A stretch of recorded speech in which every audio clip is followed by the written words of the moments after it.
Good afternoon. I'm Bradley McAllister, founder of Spiracraft, and this is Spiracraft Live. Today we are going to attack a crazy piece of wood. I don't know what I was thinking, but I love a good challenge. We have a piece, basically just an end grain cut off of the end of a log, and something inspired me today to want to turn this as an end grain piece.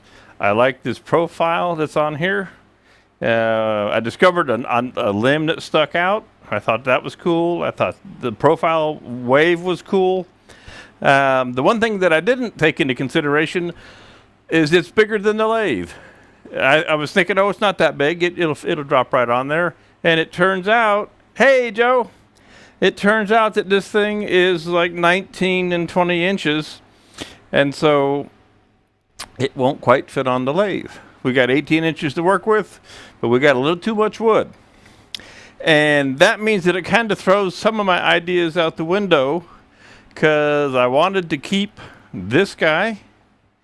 And why am I? Oh, I gotta go into the control room and scroll something so I can see my other panes. I wanted to keep this limb knob, and I wanted to keep these two lobes. But I'm afraid that we're going to lose some of that. Let me run in here in the control room real quick and change where some screens are showing. I thought I was right up on time on everything all good as usual, and then at the last minute I really realized the variety of things that will affect the day. So I had to go run around and took a few extra minutes. Then I got all hot and sweaty because it's 100 degrees outside. Well, not 100, but it's hot. It's hot and muggy. So what we've got to do to start with is we've got to get this guy down to 18 inches to where we can turn the headstock back around. So, I've got, hey, there's Michael and Rich. Patiently waits for Bradley to break something. Now, Rich, why do you think I would break something? The only thing that's going to break today would be maybe my face if this goes wrong. I do have it mounted on a Supernova chuck with the Nova faceplate ring. I thought I'd give that a try for a radical, unsupported, out of balance, out of round piece of wood. Nothing like pushing the envelope, right? You know me, I like to have a lot of fun. And so the way I've got this set up, and you can kind of see it here. So I've turned the headstock completely sideways. I don't have an outrigger, an outboard set up on this Nebula yet. And so I need to get one in the future. But this is how I've turned a lot of things in the past, outboard, to get them at least round. And then depending on what lathe, I like to turn outboard with it facing this way, because, and I don't have a good shot to show you, maybe just like this one. If it'll go back over there. In this realm, the lathe tries to rock left to right. So it's got a 4-foot stance. When we have it turned the other way, we have, well, in this case, it looks like about an 18-inch stance. So we've got a bigger stance. The downside to this is there's no support on the outside, okay? And the other thing is I've never used one of these rings, though the ring should be solid. If it's an issue, it's not the ring, it's me. I've never used one of these faceplate rings on a piece this big and this out of balance and whatnot. So right now we're clear, and I've got it at 250. And at 250, we don't shake too bad, okay? And you've got to remember our mission is to get it down to 18 inches.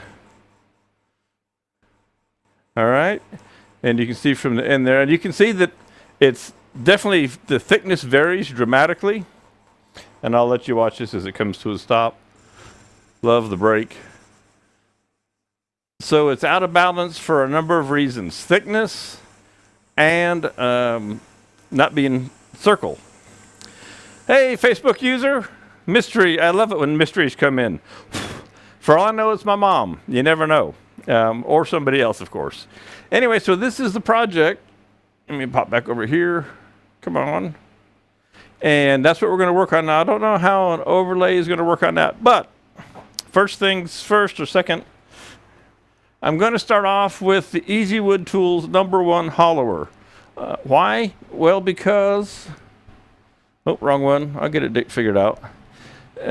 This real small cutter, the CI5, is really nice to use for these kind of things where you don't want a big impact like this guy right here, this limb, this little limb knot. We want a very, very light impact, right? Same thing with knocking the corners off of these two lobes, which we had hoped not to. So the EasyWood Tools #1 hollower with the CI5 has been my favorite choice for this project. Now, right now it's got a used up negative rake CI5 negative rake cutter on it. So we're going to change that cutter before we do anything else. And if you can probably see me, I'm going to stand over here at this table so I don't lose my little screw. I'm not worried about this one. Hopefully this hasn't rusted in. Nope, we're all good. So I'm looking forward. I love doing these. Now, typically I wouldn't do an end grain one, but my pecan out there is kind of going to the dogs, or to the bugs for sure, going to the worms. So I'm just kind of playing with this stuff. It's got a knot hole back here you can't see right now, and it's got splits and checks on it. But I thought, well, you know, it'd be a good fun project. We did end grain last week, and there's no telling what tools I'm going to use today, okay? Whatever is going to come into play to make this guy work. We could end up with the ring tool again. It's laying right here. All the different tools. The end grain, you know, makes it more challenging. So it will be an interesting event. And hopefully it comes out well. You know, sometimes they do, sometimes they don't. Especially if you follow me, you know that sometimes they don't. And that's because I've chosen something that's out of the norm like this. So we'll see what happens. As soon as I can get this screw out of here, we'll be better off. I wish the good folks at EasyWood would put that screw in the main bag. I say it every time I change one here live, and nothing's changed in that regard. All right, and I got a ton of chips on the floor. That's why I'm being careful about this. Hope everybody had a good 4th of July holiday. 4th of July being in the middle of the week kind of stinks. It messes everything up. You got this weekend, and then you got some people went to work and some people didn't go back to work.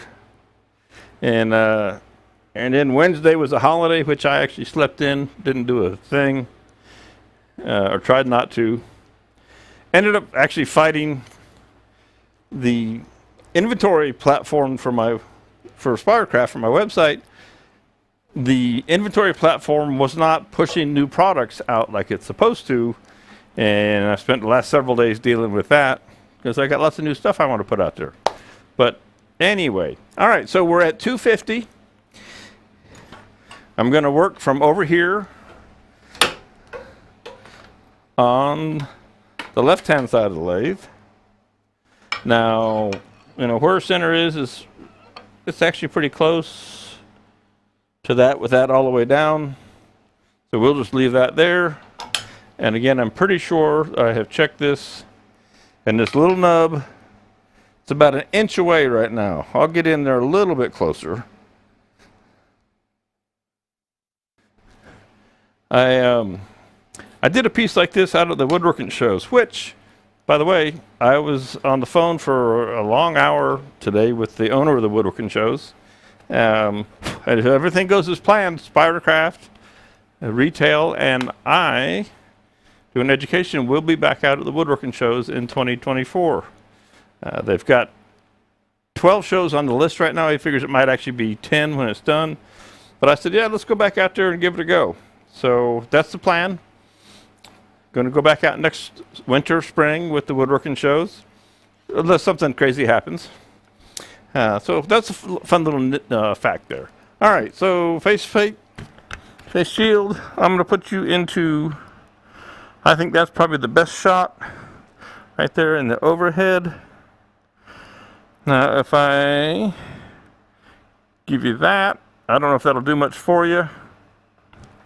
It's not in the way of anything. You can see the very edge of it go by. Okay. Again, we're starting at 250. I'm going to get my remote, an emergency off switch. right here close. Although if anything goes wrong with this, if it starts to get loose or anything crazy, the first thing you'll see me is running. I'll slap at that emergency stop switch on my way to the other side of the room. But if it starts to act like it's coming loose or coming off for whatever reason, I'm gone. I'm headed south, so to speak. All right. So I'll kind of eyeball where that's at, where that first notch is. And I'm just going to easily come in here. And you can hear it just tick, tick, tick, tick, tick. I'm going to zip up this jacket because I'll be full of chips. This could be one of those longer days out here, but that's all right. And I haven't done one of these in a while. So in my opinion, the key is to come in nice and gentle. Don't do anything wild and crazy.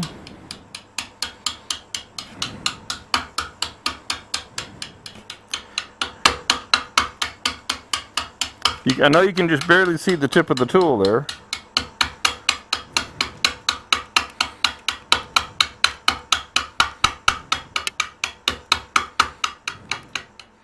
Now I'm going to show you, I'm going to pop up here real quick. I'm actually looking all the way across. I'm looking right here at the top of this piece as I'm cutting. So I can see, where the main body is, and I can see where that little nub is. I'm not worrying about the stuff on the outside, the back here, but I'm looking straight across the top of this. I'm not looking at where the tool rest is at all.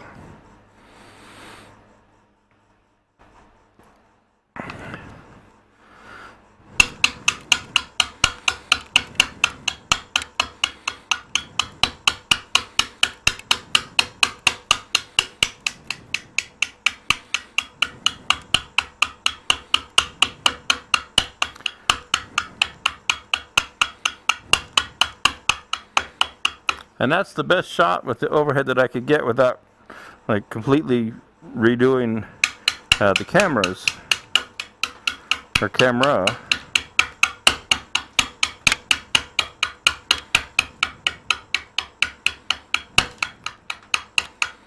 All right, just out of curiosity, let's see what that effect has been.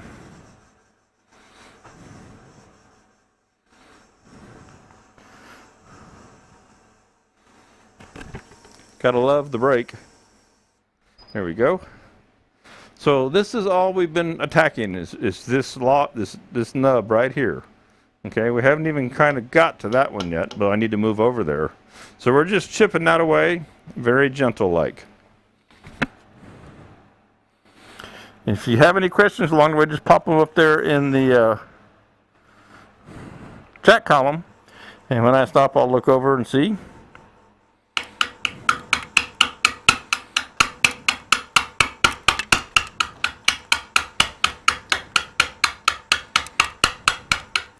Let's get way out there on the end of that little thing. And also, I could have done this earlier when I stopped last time. We can move in here a little bit.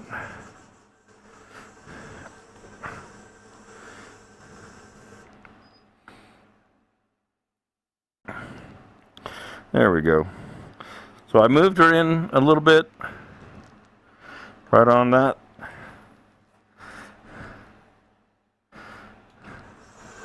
Again, we're only turning 250. We're not turning fast at all.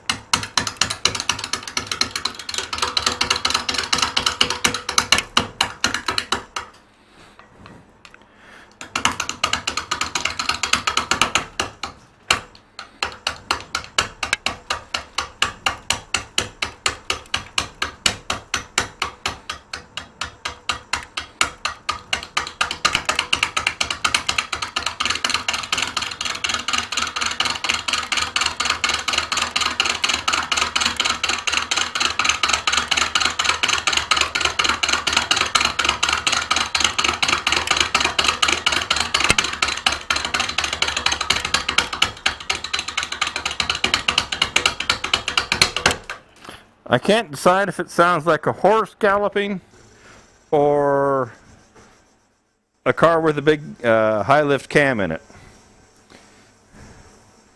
at idle. So that's coming up nice. That's coming clean there. We still got that little lump. And I'm certain that it is more than 18, even with that. Yeah, lobe to lobe, it's still about 18 and 5/8 there. The rest of this is still about 18 and a half, so we've got to take about a 1/2 inch off the whole piece. Okay. Show the 4K RPM feature of the Nebula. Yeah, sure, Rich. I'll get right on that. Just let me take this piece off, and we'll turn it right up to 4K. Because I can assure you, I'm not going to be in the room with this piece spinning that. I mean, I'm crazy, but I have limits too. But now let's see, speaking of that, let's see if we can, I don't think we can do much more speed at 265. She starts to shake already. So we'll leave it at like 260.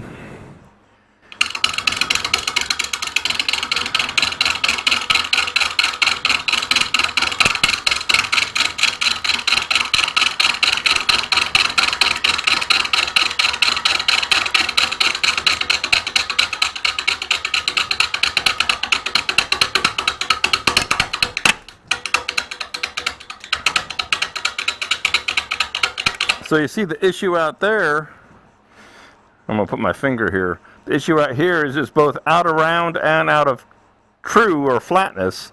So you kind of got a double whammy going there. Yeah, I thought you'd think that was funny, Rich.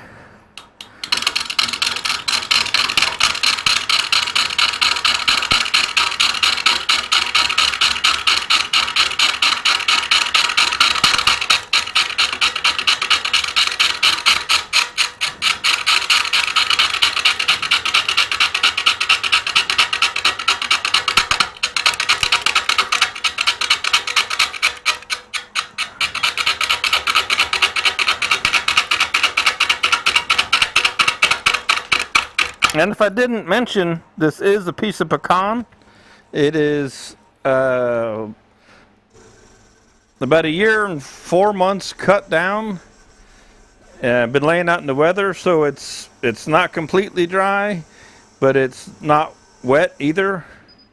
So it'll be interesting to see just how hard it is. You can see we're starting to take more material away here.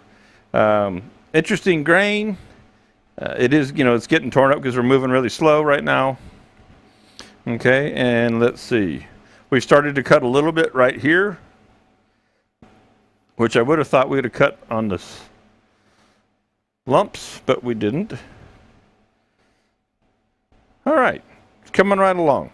So it's going to lose some of the profile. Hey, there's my dad. Hey, Dad, I'm doing crazy stuff again. Okay. You raised me right. Craziness and try not to get hurt.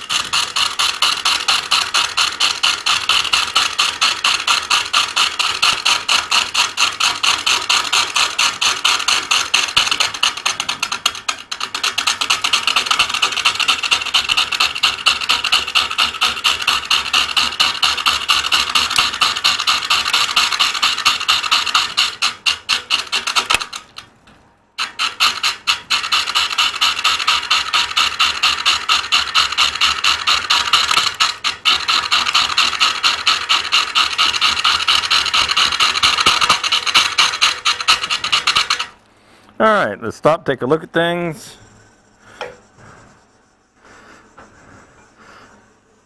Let's see if we are down below 18 anywhere that it is cutting on both sides.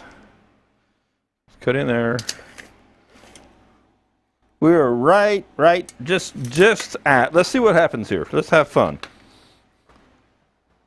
Let's see if this will rotate around and go over the bed, because then we can turn it. It may and it may not. All right, nice shot of my jacket and my shoes.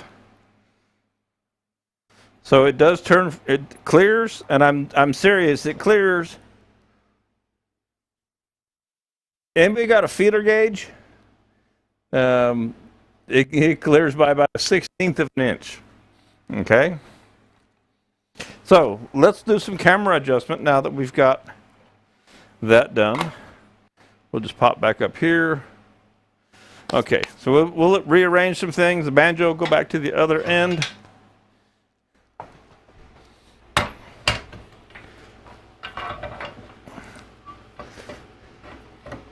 And we'll readjust everything. There was no way around that. So that is what it is, as they say. But that didn't take too long.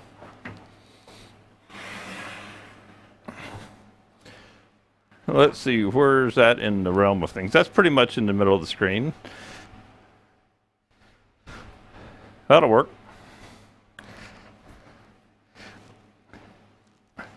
Lock that down real nice. Now I did spin this handle around this beautiful thing. One of the nice things about the Nebula, the banjo has 3 holes for the tool post tightener. So I had just swapped it from one side to the other.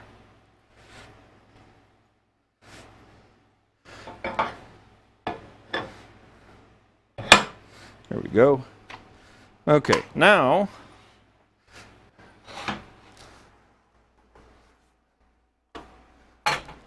let's do a little camera adjusting here.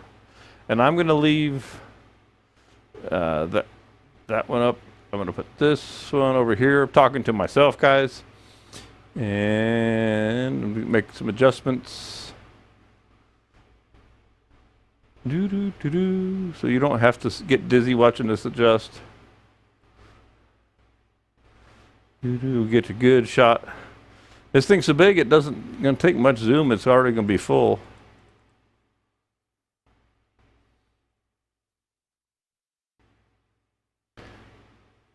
Get you in there as close as I can, though.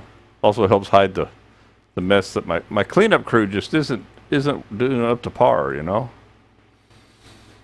All right, so that's the end. That should work for that. And I did move that end camera for a different angle today, so it's kind of interesting. I probably should move it back. So hang on. I'm going to make another change,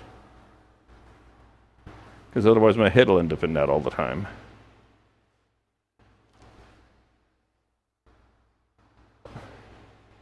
All right. That's better.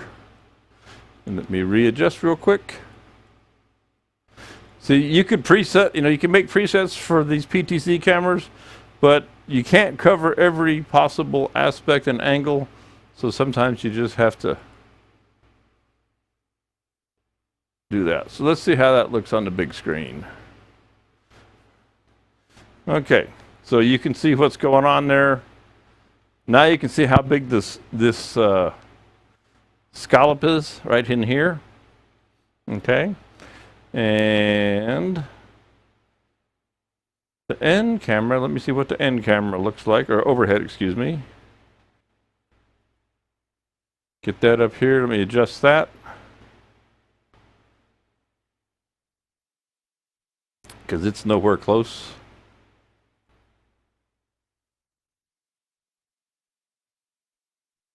To where it needs to be.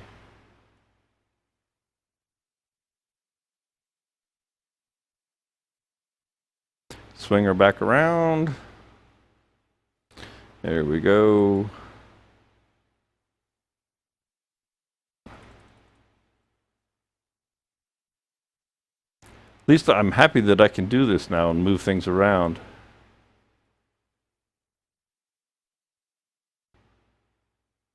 All right, and I'm just going to go ahead and pull this overhead in pretty close.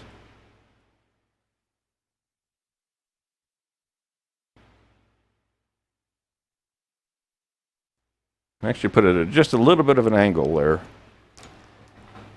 And let's see if I scoop that away. Yeah, okay.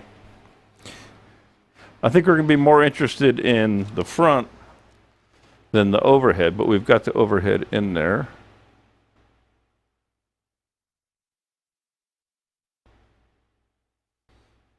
Okay.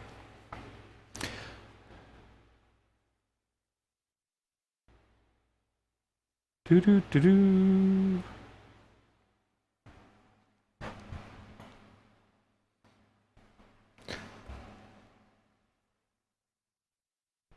So that's pretty tight there on the overhead.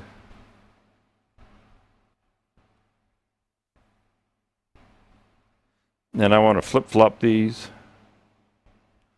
There we go. Okay, so you can see the weathered side of things. And this is what we're going to clean up next. Now we can bring a tailstock up here and be safe. Safety first. If I don't have to fight the table too much to get it in place.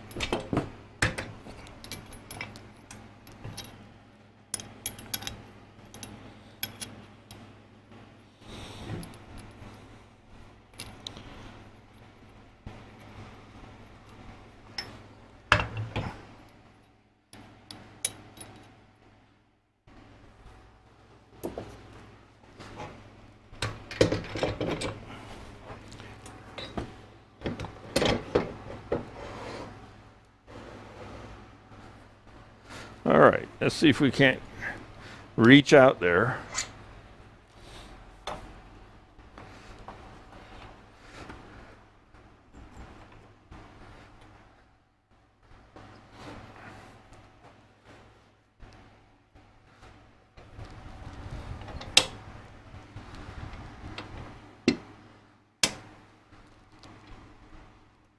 Oh, didn't get the wheel lock in the right place.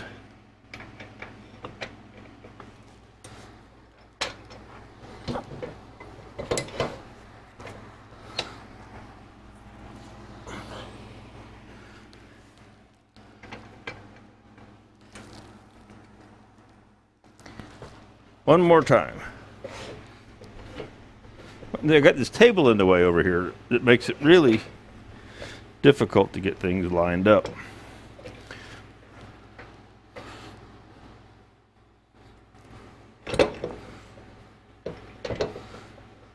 I need to get a smaller table is what I need to do.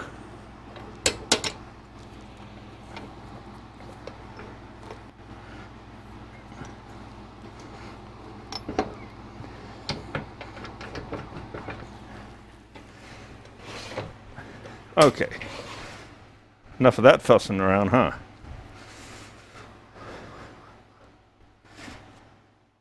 Now we have some semblance of safety. I know that makes Rich sad that I might not get hurt.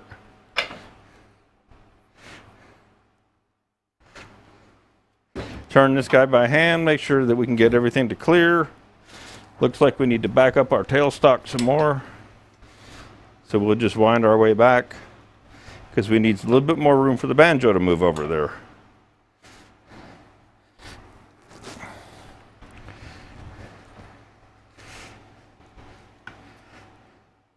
Okay, everything clears now.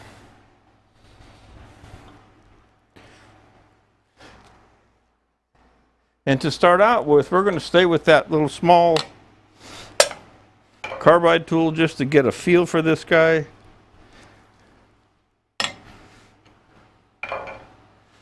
I just wanted to see chaos, yeah? Well, if you hang around me long enough, Rich, you should know that you will see chaos eventually. It does happen. It will happen. It has happened before, and it will happen again.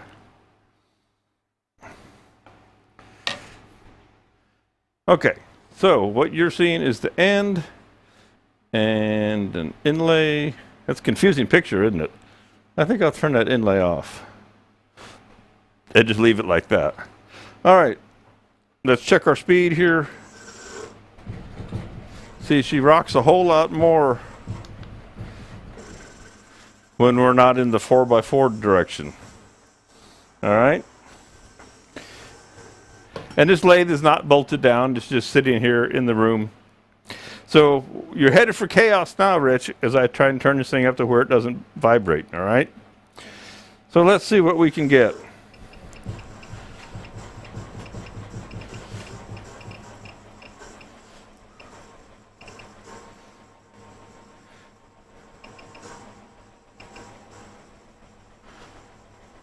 Looks pretty shaky on your end.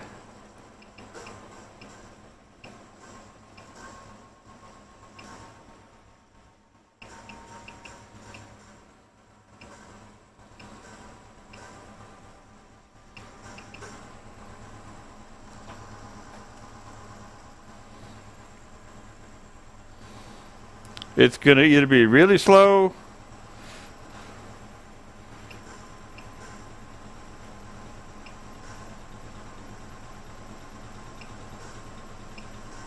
or really fast.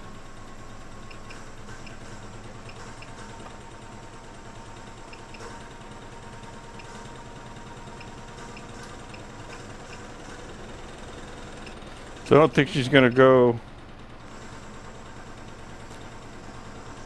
up there. Is that going to make you guys ill? Until I get that flattened out? Can you all handle that?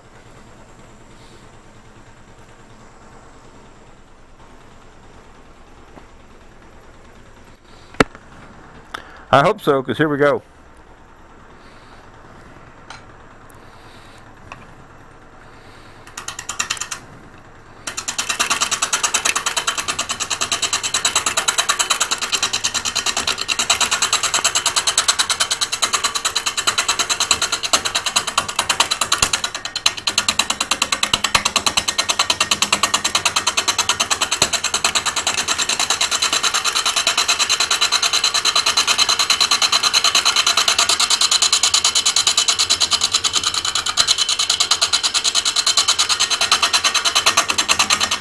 I think if I'm gonna see if I'm gonna put this overhead back in here in the overlay, and you can kind of see what's going on. What a mess this is gonna be. I'm gonna turn that keyboard over.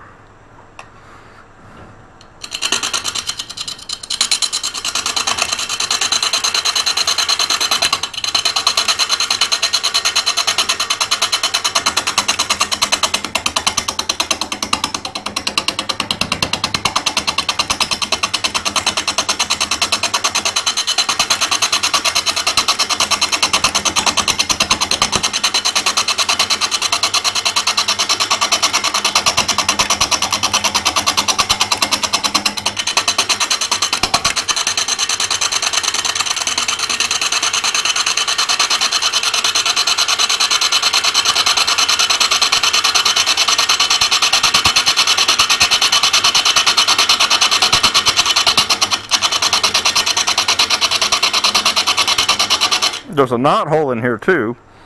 Let me go ahead and stop this and see what she's doing.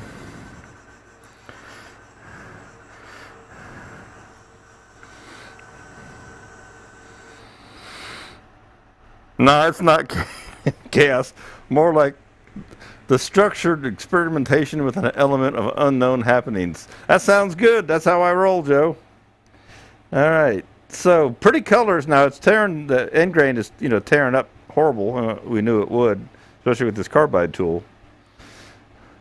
And don't forget, we're missing this big gap as it goes by. So we've got a lot of stuff going on.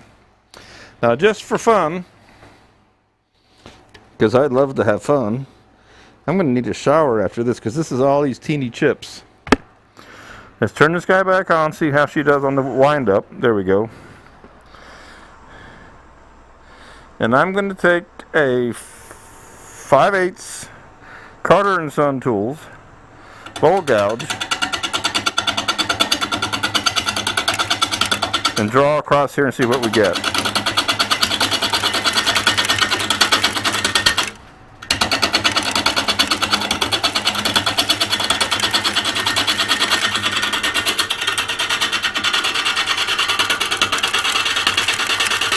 Other than lots of chips.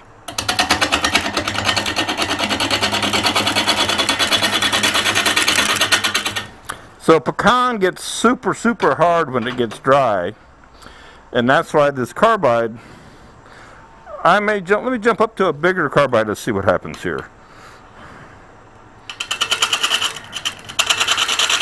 And this is one of those instances where you want to keep your hand under the tool. If you put it up here, your fleshy part of your hand is going to get beat to death.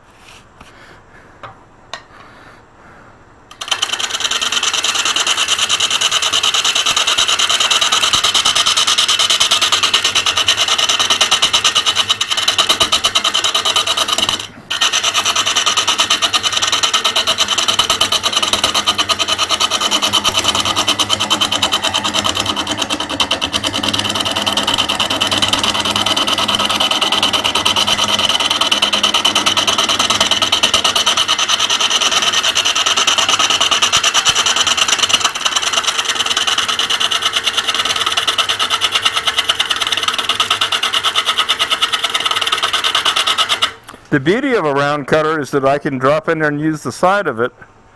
We still got a ways to go, but I don't have to rotate tool angles or anything.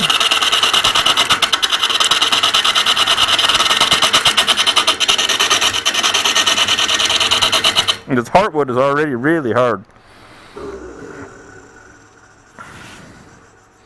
Now I know, like I said, I know that this carbide tool is going to tear this thing up, and you can see it is starting to spalt. So we've got, this is much softer out here than it is in here. All right, and we haven't got to our hole yet, but we're working on it. And we got to get to here. That's about 1.5 inches thick. Let's see. The thinnest part is actually 2 1/4, and we are still at 3. So we got 3/4 inch to get off of the thickness, so to get us down to 2 1/4. So we got a little bit further to go here in the abuse department. Let's go ahead and move that banjo in a little bit closer, though. Just less tool overhang, the better. We'll move that right in there. And I don't mind the cracks in this piece because it's going to be kind of goofy. God only knows what it's going to be when it's, if and when done, if you know what I mean.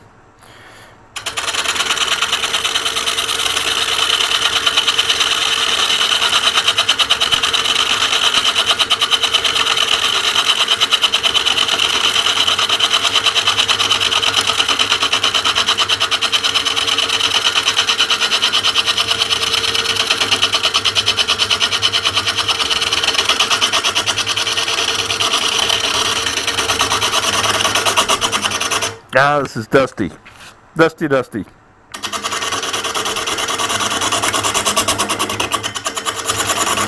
Who chose this piece of wood anyway?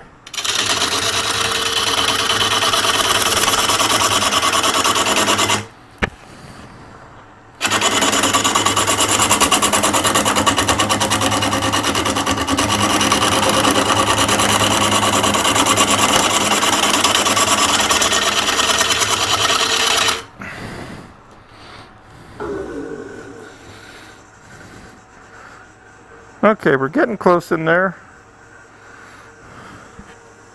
Getting close. All right.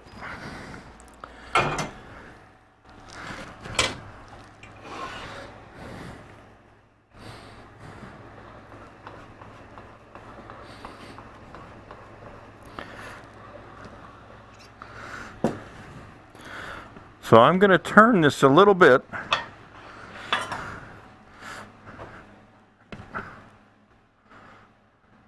Now that'll kind of shoot the overhead to it some, but this will just get my elbow out of the way of the tailstock.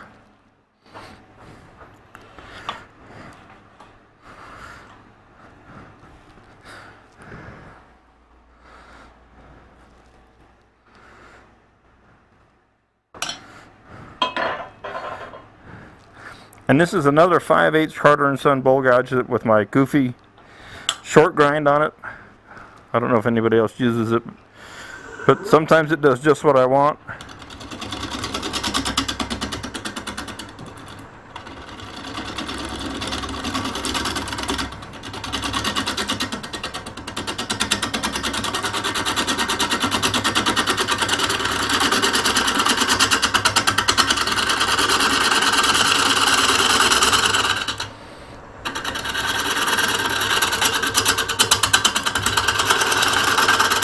And sometimes it doesn't.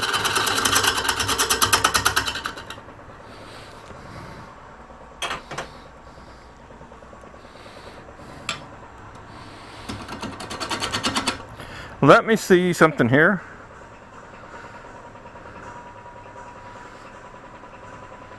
If we can handle some speed now.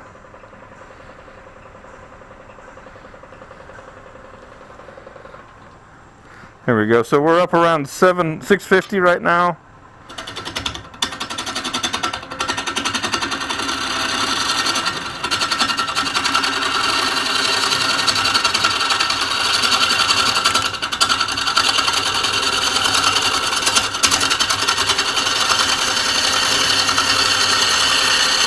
And now we're about to go out to where the opening is.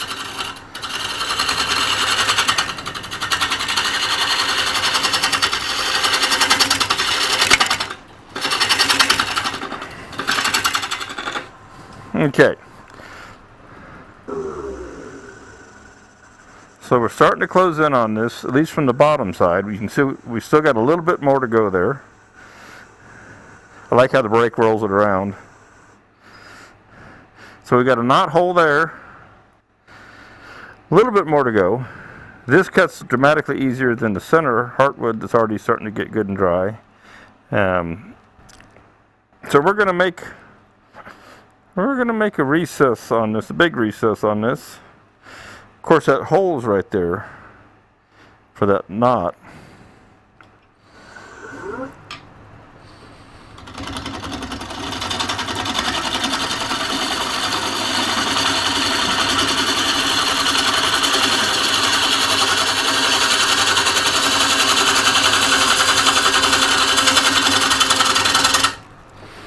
Let's see if we can do some more speed here safely.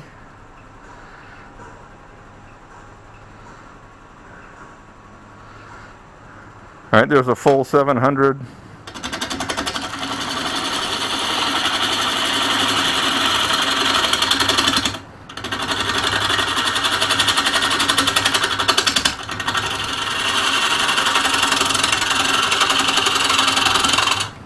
I think it's that knot giving me trouble right there. Let me take a look and see here. Yeah, that's the knot giving me trouble. All right.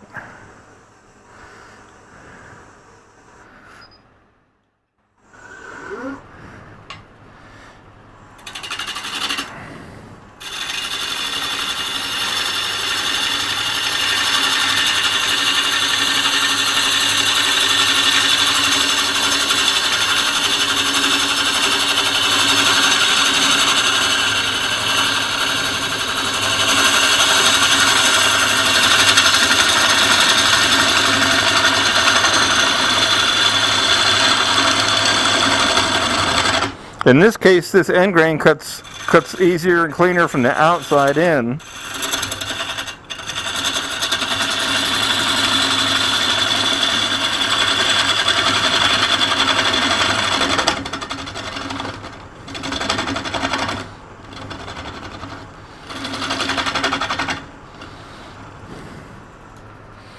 Which is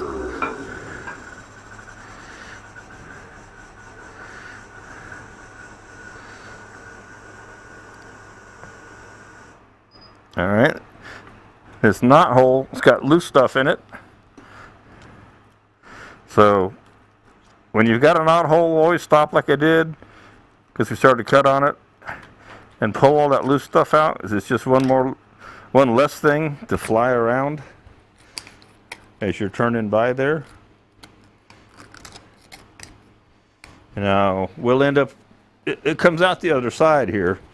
So our piece is going to have a hole in it. Imagine that, Bradley's making a piece that's going to have a hole in it. Can you believe that? I bet the ants that are in here are dizzy. Okay, so let's see how she's shaking. I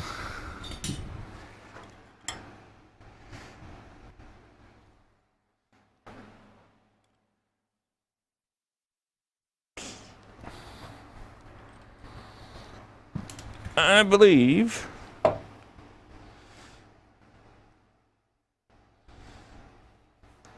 let me double check something here real quick. If my head's in the way, sorry about the helmet being in the way there.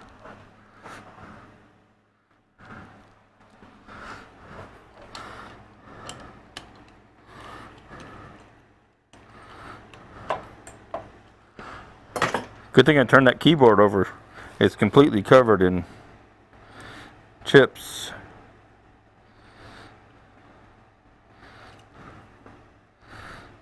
So that's going to be right on the edge of that knot hole.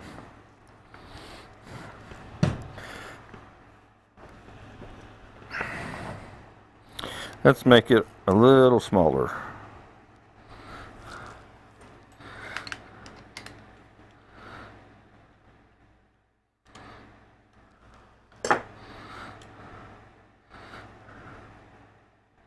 Sometimes it's handy to have a couple of chucks just laying around. All right, that looks a little better.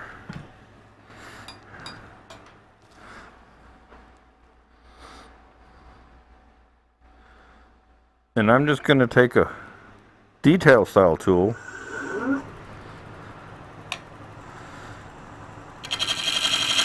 make myself a reference and take a look.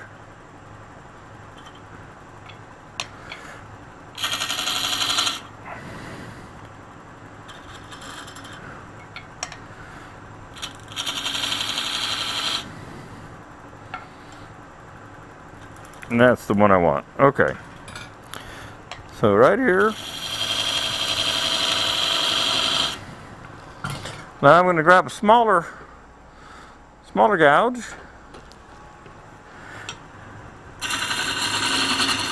Take this away. Watch, this one want to work from the inside out.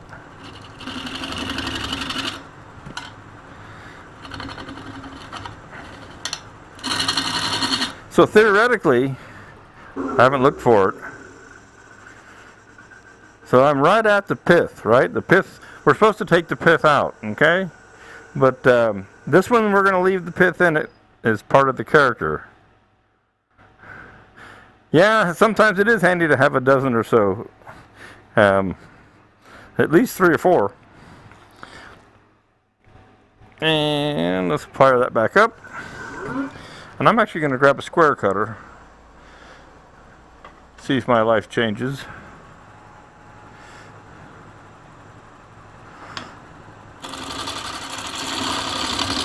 That's a big one.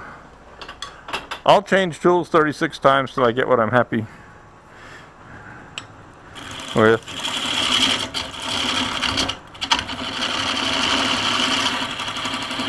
Oh, don't like those either.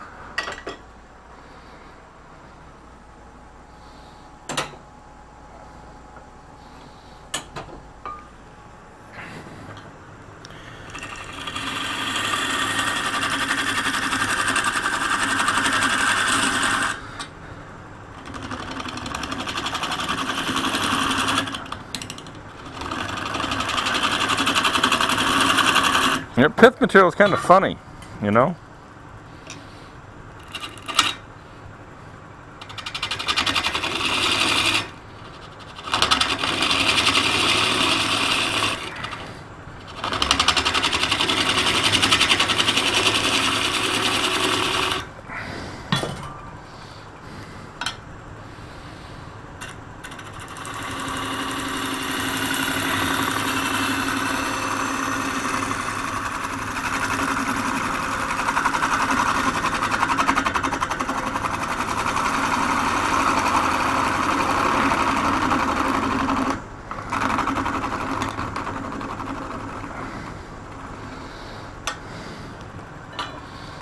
Ow! Don't stick your hand into that piece of wood going around.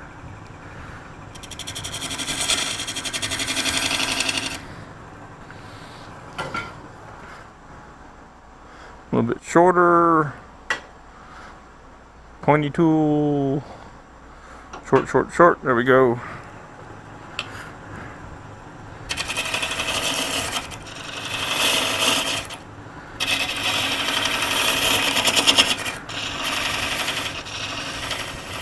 So just kind of making my dovetail there.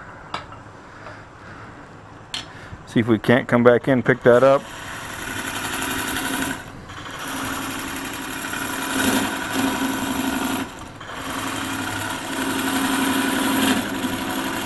Okay, let's take a look at what we got for our tenon here. So we just, come on, you can do it. We're just missing our knot hole there with our tenon, but our bevel is not suitable. My bevel is actually beveling the wrong way, so we got to fix that.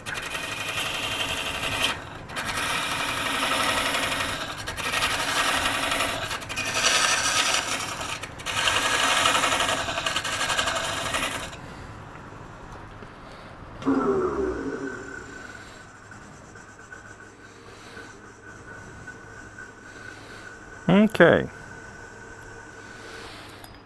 So yes, there's a split right through the middle of it. All kinds of exciting things. But this is some crazy looking grain in here, right in the center of this guy. Again, it's just pure straight end grain. Let me try what I was started with. Sorry again, I'm reaching over, I know, in front of you. I apologize for that.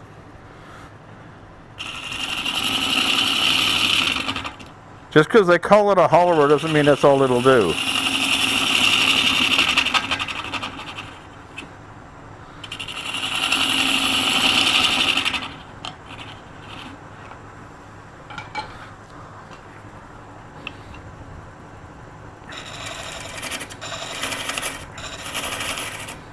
All right, I think we're getting close.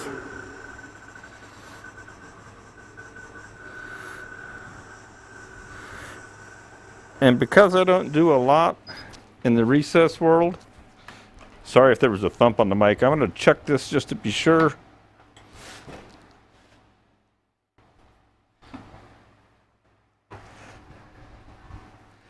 That I'm happy with how this is going to work.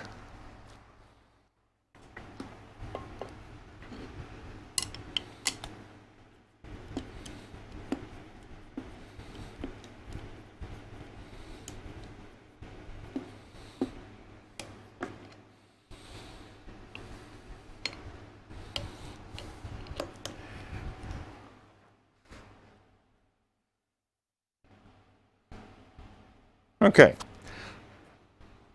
I think with the tailstock in place, that will be okay. So now we want to clean up the bottom of this and change it. We can profile this now all we want. Okay, we've got a gripping point. It shouldn't move much. Okay.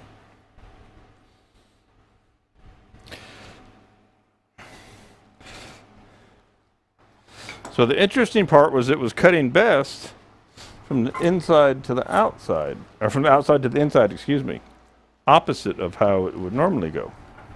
But then again, it's an end grain platter. There's nothing normal about it.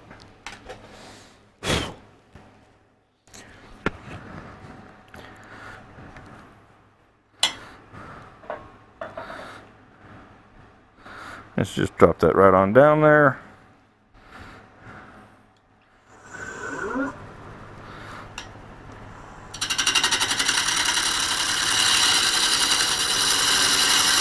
Now we'll start to shape and kind of clean this up. So we'll slow down our feed rates a little bit.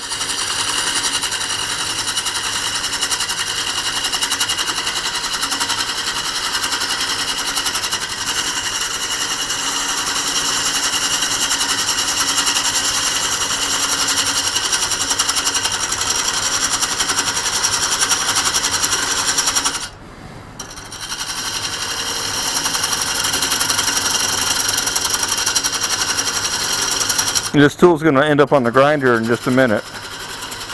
The sharpener, I should say.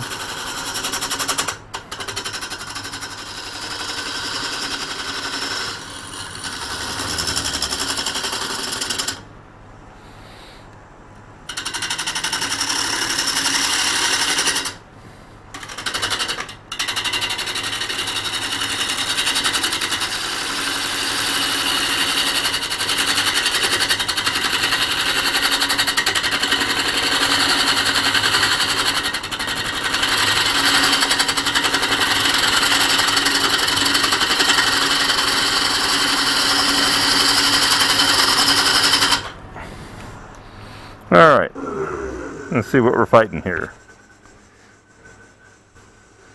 Okay. Let's put a quick sharpen on this. Yeah, I know that camera is supposed to be overhead over here right now, but what can I say? I won't say a word. I got bushes that are supposed to have been trimmed by now too, if that counts for anything.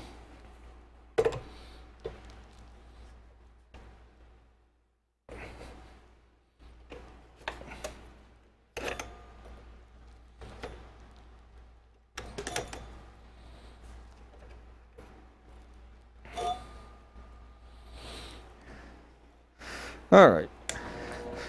Just give me a minute here.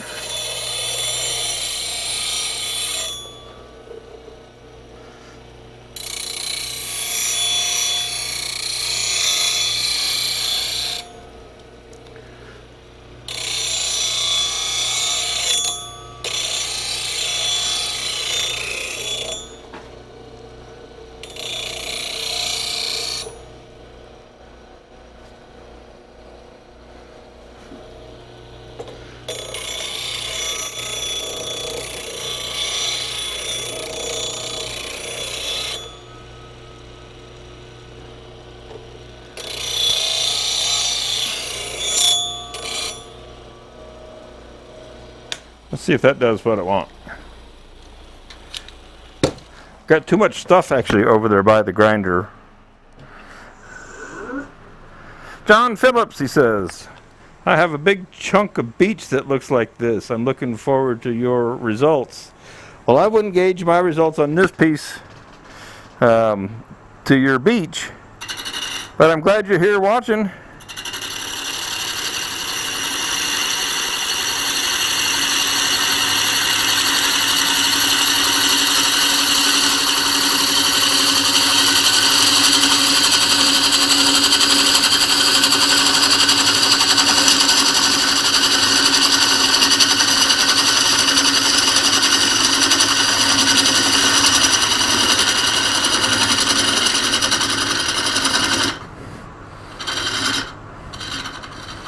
JP, did you know that the Jeep went back to the shop on the rollback again? Transmission line blew out as I was taking it to the next town over to work on the death wobble, and it blew out the transmission lines. Okay, that cleans up pretty nice. It's always something on the good old Jeep, but I love it. I love the old Jeep. So I want a little more profile in this. On the bottom.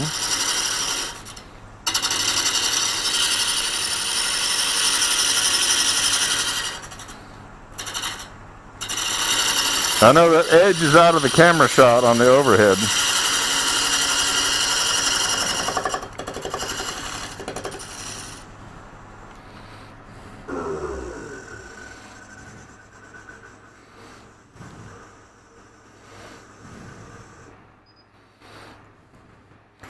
Alright, she's getting punky on the outside.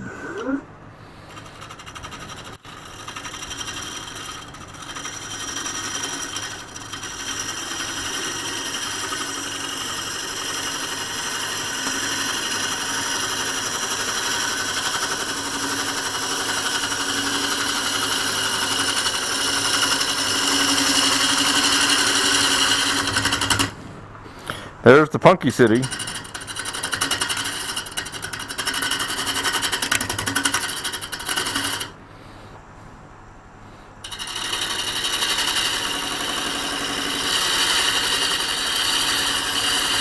Let's see if we can't just kind of blend that together.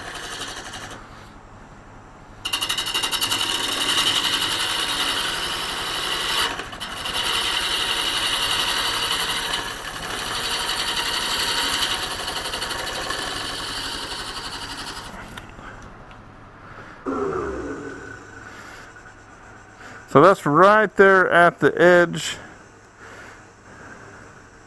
Stop. So right at the edge of that gap is where that tool was bouncing the most right there. Okay. Now it's probably going to raise the grain up, but I'm going to grab that scraper because y'all always want to see that scraper. And I'm going to take a diamond card real quick to the scraper. Just real quick and see what happens. I'm afraid it's going to lift this right up. But we'll find out.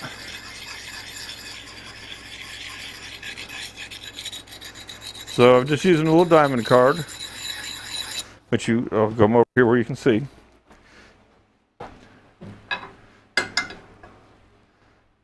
Hold that down and just need somewhere to kind of hold it, make it stay steady.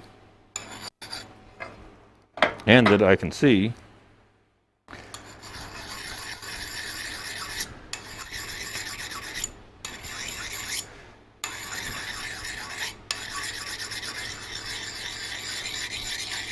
The scraper looks a little beat. I don't know what I was doing with it. It could actually stand a trip to the grinder, but nonetheless, let's see what we get.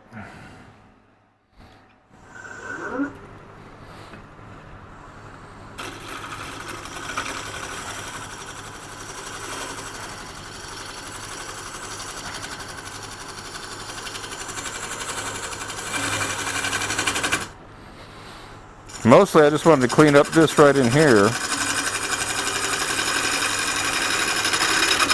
But I'm gonna bet you it's opening that, lifting up that grain out there.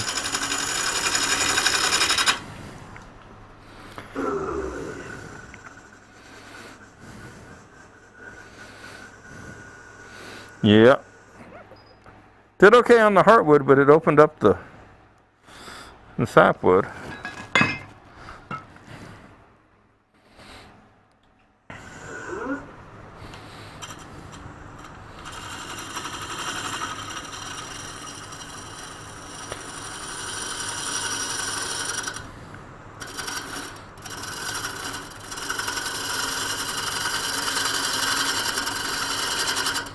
Stop bouncing.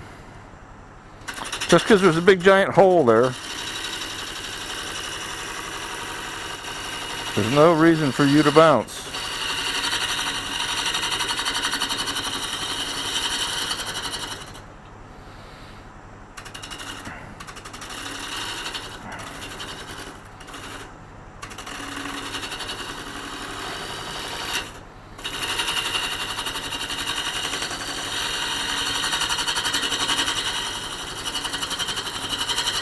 Now watch out, that finger was about to creep over the edge there.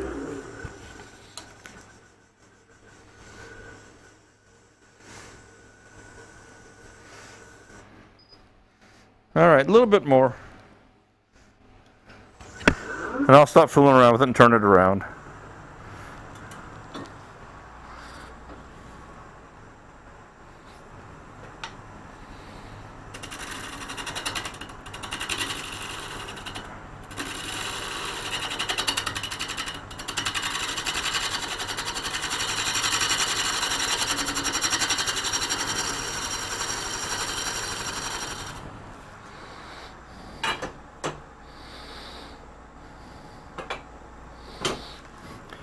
I know I tried the craziest things sometimes.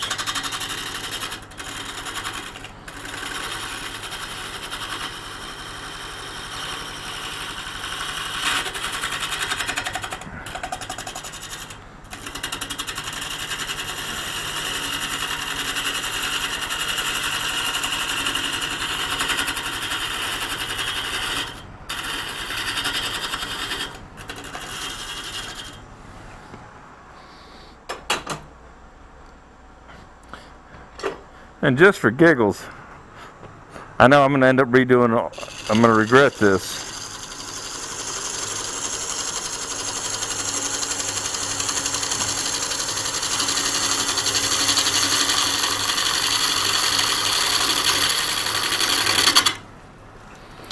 Let's see how much damage we did.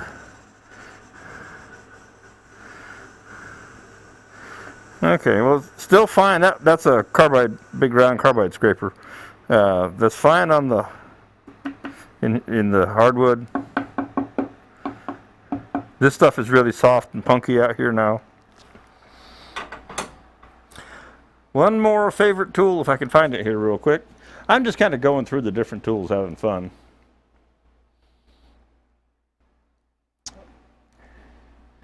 And I don't see it. I don't know where that one, I've got a John Jordan tool with a Doug Thompson steel in it. And it's always fun.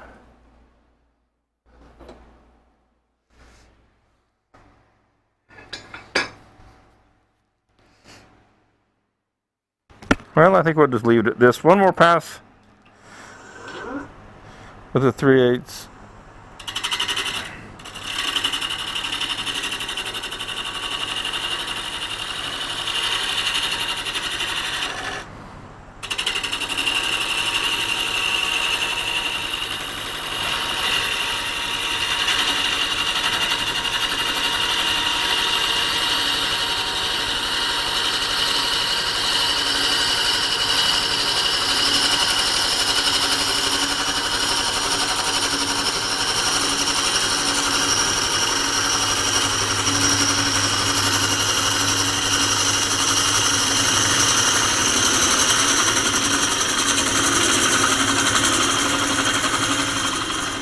All right.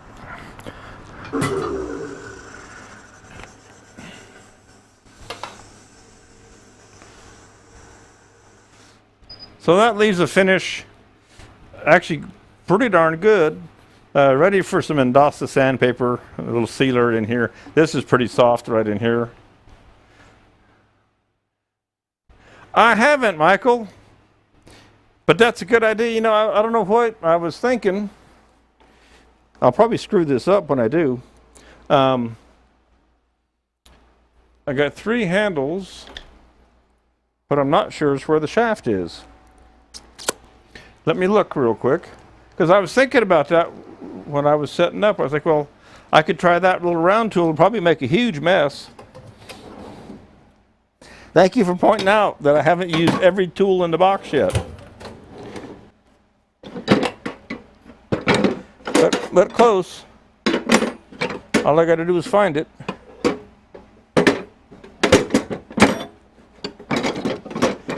Well, you know what we could also use here? You know, we could try a fill iron shear scraper as well. I'm trying to figure out where my little wonder tool is. You would think I would keep up with all this stuff, or not.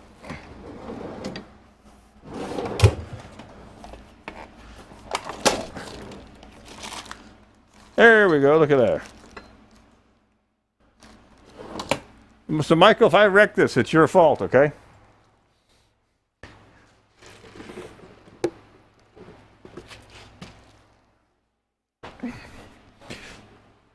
Fill irons, shear scraper, triangle shear scraper. We haven't tried that yet. And as Michael so conveniently pointed out, the woodcut tools, little wonder tool, right? Pop this in a handle.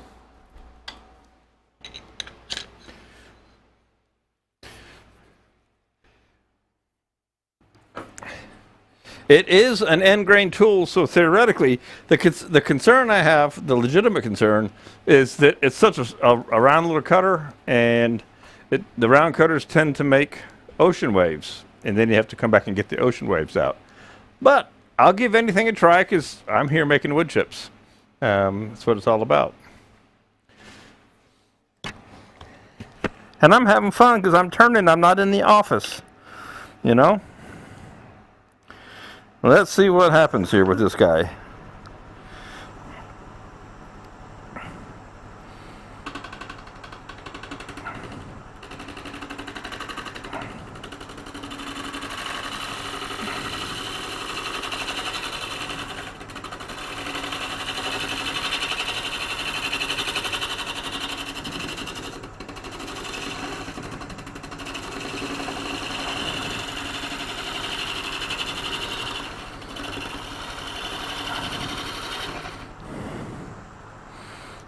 Michael's is okay.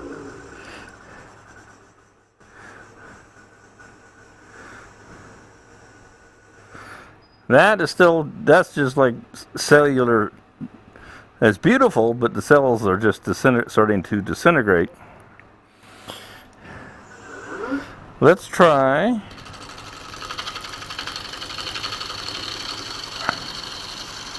Coming across here.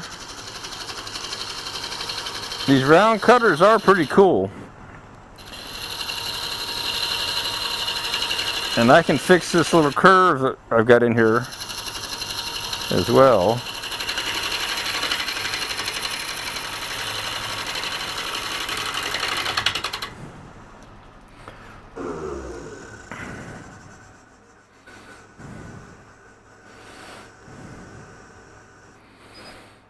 So coming out, it definitely lifted it up a little bit. And I don't know how sharp this cutter is. Let me rotate this cutter real quick.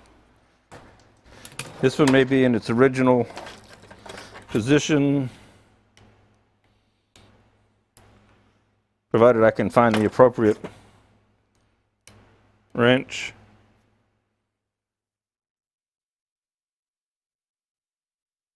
Don't know if it was appropriate, but it fit.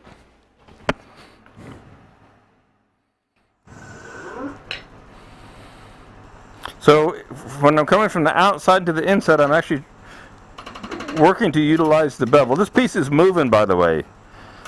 So the more time I spend on it, the more as soon as I cut it, it gets back out around.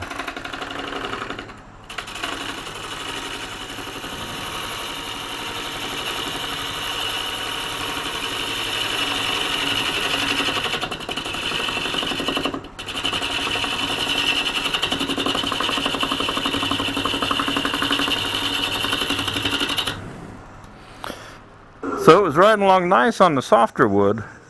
When it got to and it cut it pretty clean. When I got to the heartwood, it said, I don't think I want to go there. I don't like that. I'm not happy. All right, now, just for fun, since we're just having tons of fun.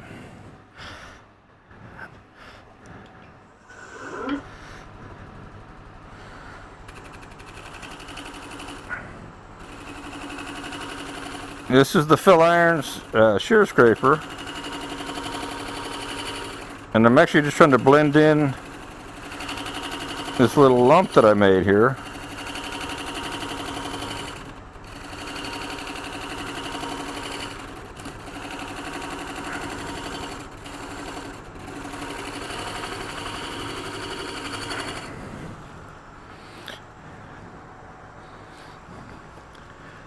And I think did I grab two of them? I only grabbed one. Let me hit this with the card real quick.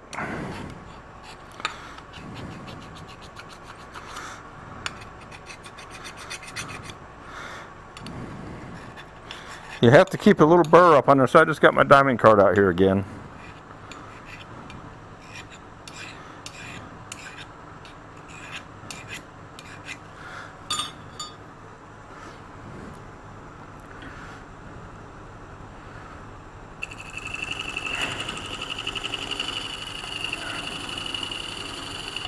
And it makes a nice fine shaving, and you can see here,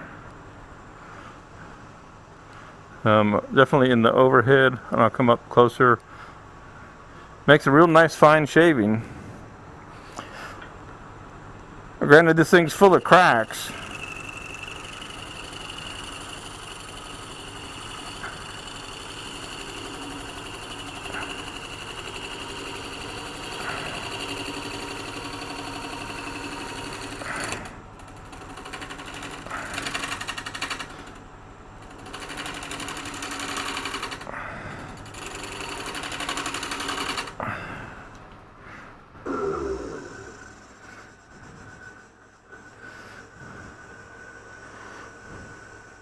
So the shear scraper cleaned this up pretty nice. It was about the same, but it did take some wispies off of there. We've got this little, I've got to get rid of that little hump now. I made that hump, I got to get rid of it. It did clean this up. Again, this is just so porous right here, right now. But let's get rid of this little hump. Let's take our regular bowl scraper, and I'm just going to profile this in and then come back with a bowl gouge. I'm just going right to the edge of the sapwood.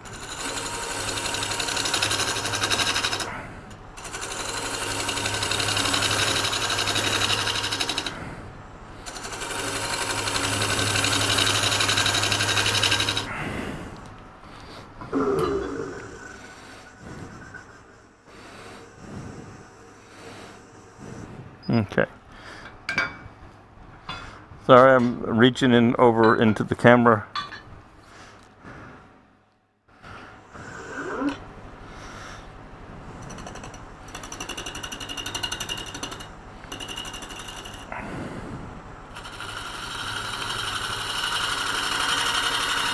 It's just this transition right here I don't like.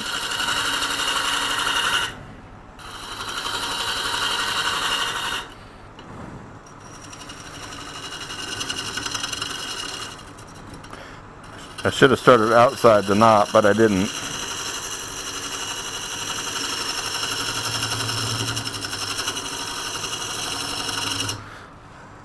That one's too dull now. It gets really hot.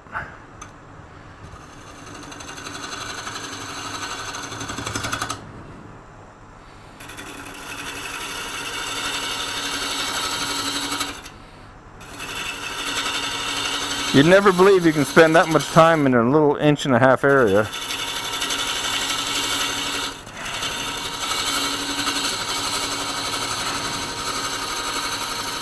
But if you want your arc to be what you want, that's what you got to do.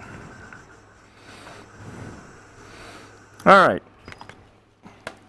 And just for fun, I had some alcohol around here. Just for fun.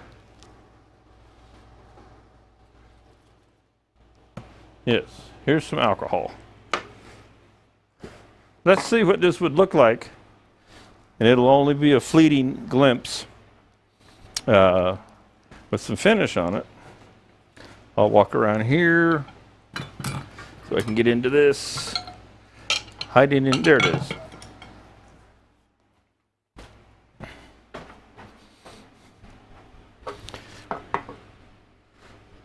Hey, Jeff Peters has popped in. Must be lunchtime. Somewhere.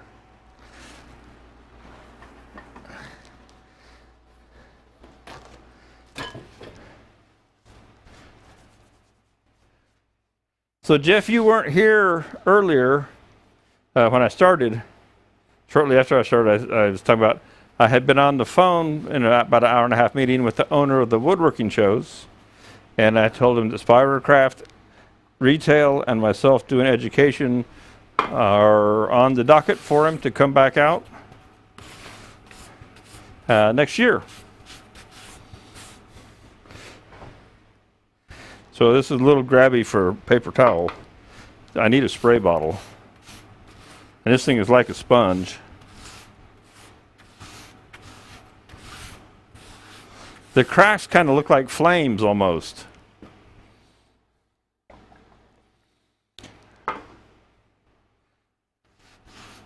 You know what? Hang on a second. I got an idea here. I got an idea.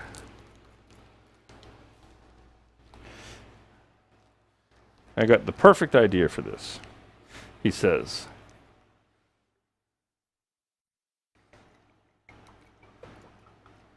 Ask for a spray bottle, and there was an empty one there.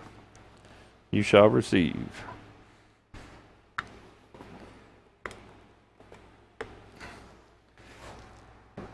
All right.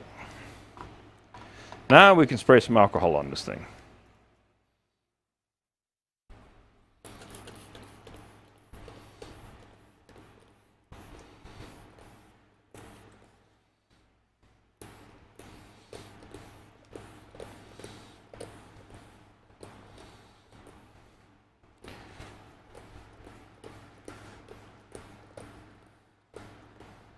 It dries super fast, but that gives you an idea. Kind of an interesting organic colors to it. And like I say, there's all the little splits in here, the drying cracks, they're kind of like rays.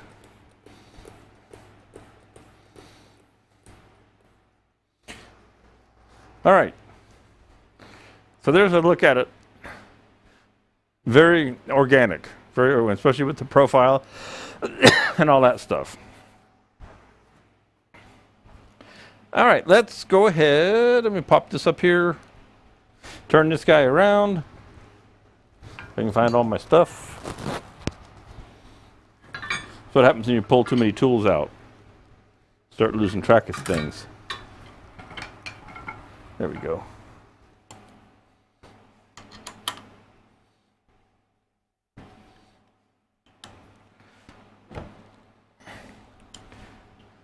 Still got weeds on it. Got our ring there. There's the weeds.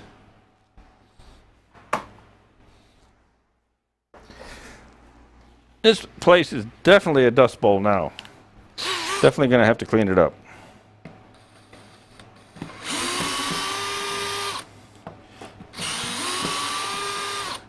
Again, Nova faceplate ring on the Supernova 2.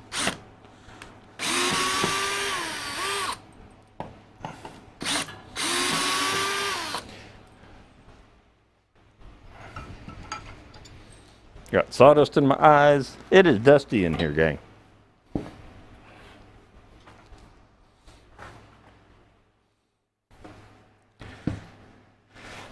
Oh yeah, I changed chucks, didn't I? I went with the smaller chuck. Duh.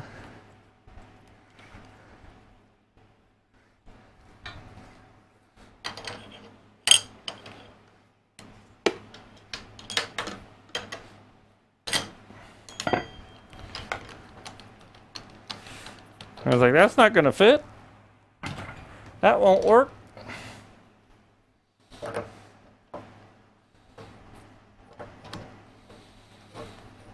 So this is actually Storby chuck.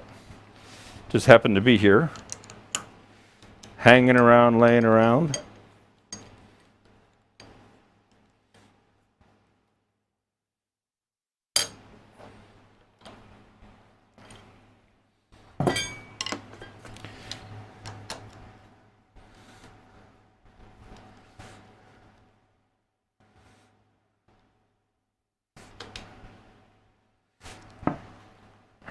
So it's gotten a lot thinner, as you can see, and you can kind of see the little profile that I put on the bottom, just a little bit.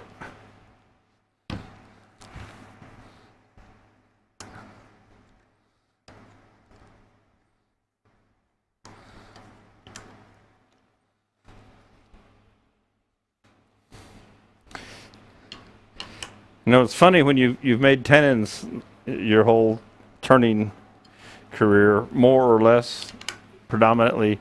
I'm just, recesses or something. I'm doing them more because I don't do them a lot. And it's funny how you have confidence in a tenon all day long that you could snap, but you worry about a recess, you know? Kind of funny how that all works. And we're going to go back down to slow.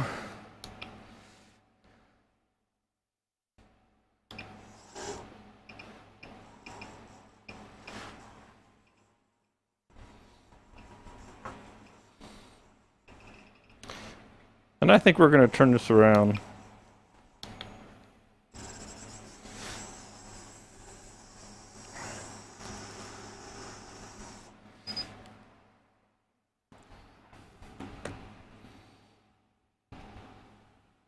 Just trying to decide if I want to bring the tailstock up or not.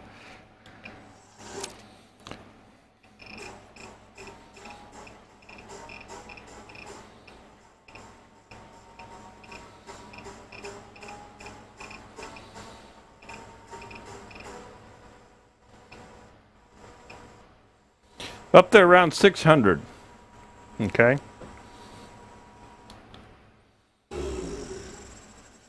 And so that's no longer in that picture at all. So we'll fix that. And then we'll have to adjust the other one.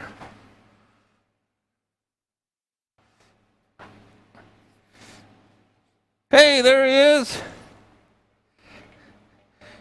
You haven't missed it all. It hasn't crashed and burned yet. Not that we want it to, but I've definitely been having fun. Doing wild and crazy things with a wild and crazy piece of wood. Let's see how, that's that. Let's see how that end camera looks. Okay, that's still in play. Well, I don't think I'm gonna bother with that end camera. I might adjust the focus a little bit real quick. So yeah, Josh, been having fun.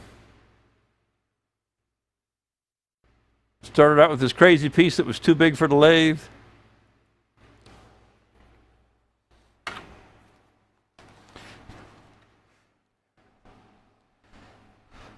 Now probably, let me get rid of this on myself here as I go back to my statement. Now probably what I should do is clean up this outside some more, okay? Because it's not stellar yet. And it's got a little shake to it. We'll still have our profile here.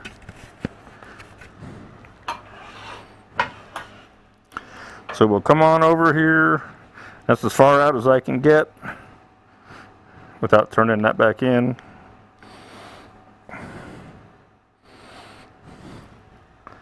So let's take our little number 1 hollower again, and that's going to lift the grain up at first. And I know you can't quite see that in the overhead.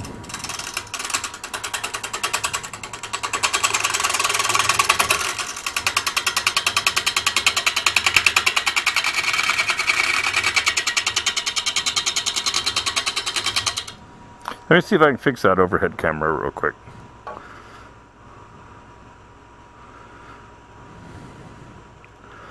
I gotta do is get the mouse in the right spot.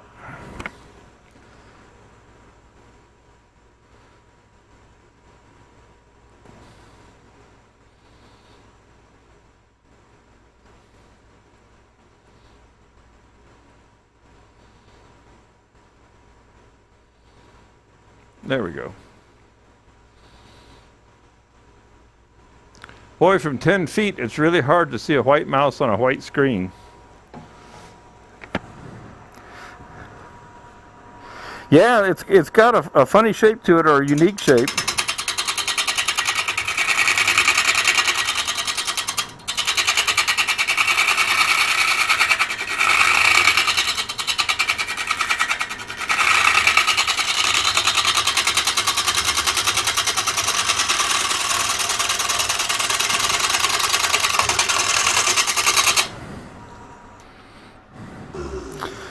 I'm getting an optical illusion, if you will, as I go by, because I'm seeing this hole is throwing me off against those. Now I like this end grain right here. If you can see that I'll pop you in the overhead, it'll be better. There's some pretty cool grain right in here, the look of it. So I'm going to go ahead and carve this down and open all this up. Okay?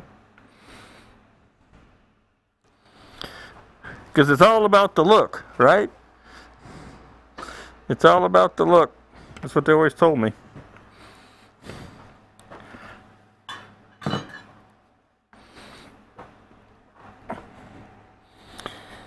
If I had a bowl, let me get this right. A bowl tool rest, I could actually reach around the corner of this guy, but I don't. So we'll just come in here with a bowl gouge.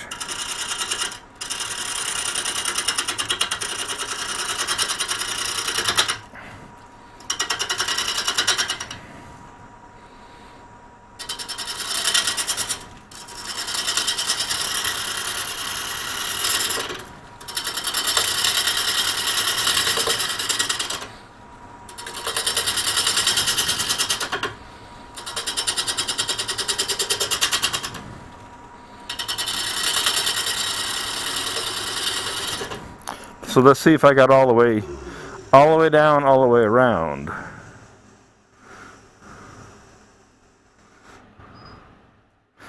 All the way around, but not, all the way down, but just barely, ever so barely. Okay. Let's take a different approach here for a minute. Something that we can reach a little further with.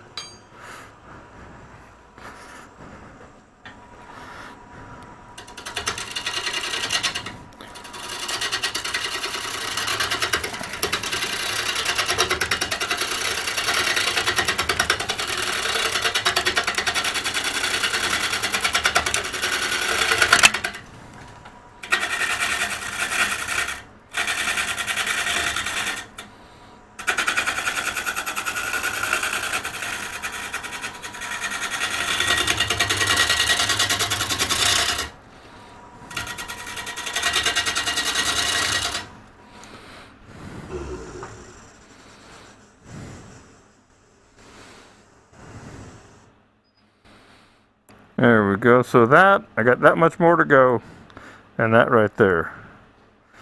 And we're still going to have our big hole, okay? So we'll just go ahead and get aggressive here.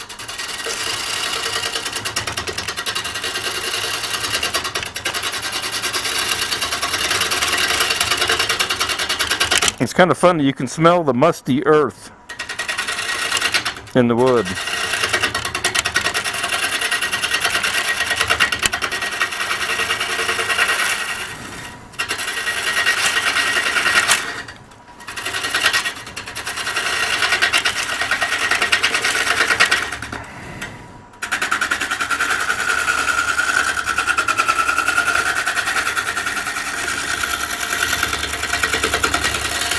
Alright, let's see if that got rid of all. I'm just kind of rough shaping that. Let's see if I got rid of everything but my big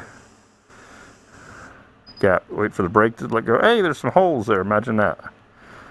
Okay, good deal. See, I love this grain right in here, which is hard for you to see in the overhead, in the overlay, but it's there. Alright, so back to the front. Yeah, this Josh, you got your heart right here. There were two of them. One of them went away. Not right there. So, splits in it. Let's see what happens.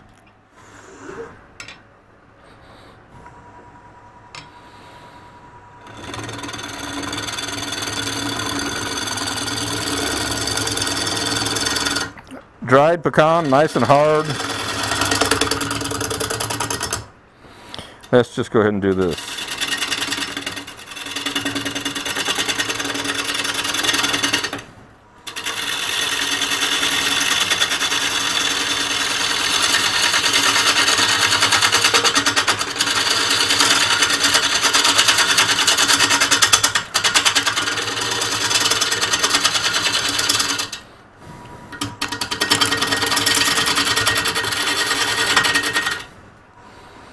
Let's see what's in there.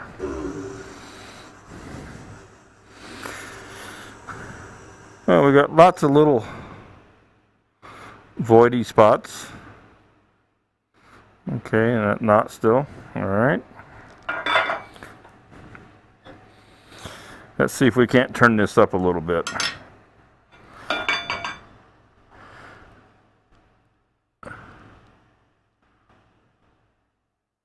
Sure. I'm always too cheap to buy burls. Anybody wants to send me a burl, that's rich. I'll always take it. Even though there's a veneer factory not far from me, and I've never been over there. Guy told me, come get all the burl you want. Never been there.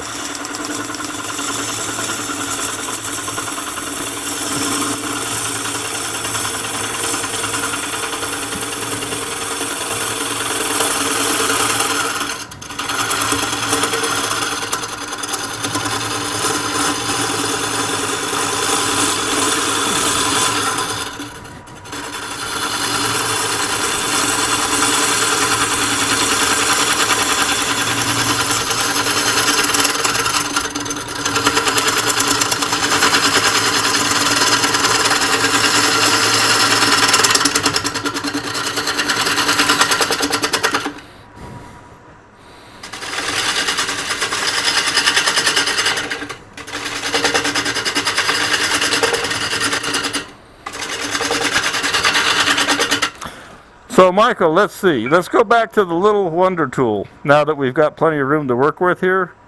Just for fun. It is end grain. Let's see what happens.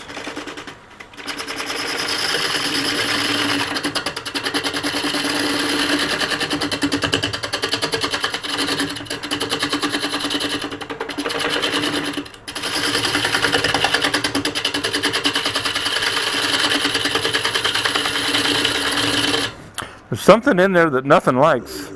There's these little teeny pock marks. All these little marks right here that are really hard. Really, really hard. They're small, and that's a knot right there.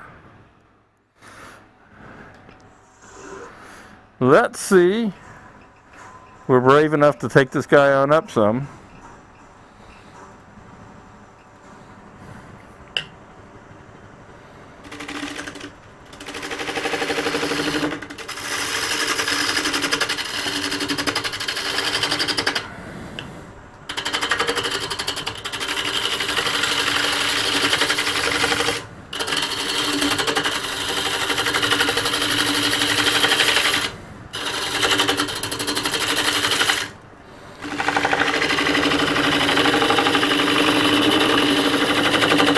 So you see, I start to get a little concerned because you got to remember this thing is full of cracks. And so as I start to make it thinner, it starts to become a ticking time bomb. All right. Although the little Wonder Tool is doing a decent job there on this end grain, it doesn't cut super fast.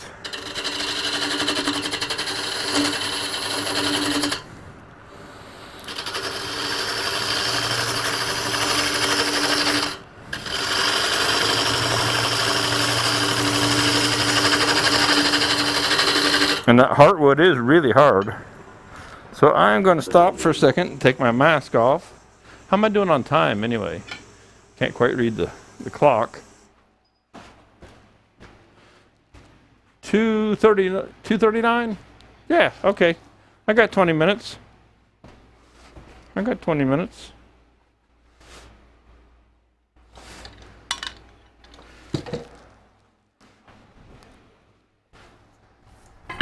Grab a different tool here. Flash an edge on it.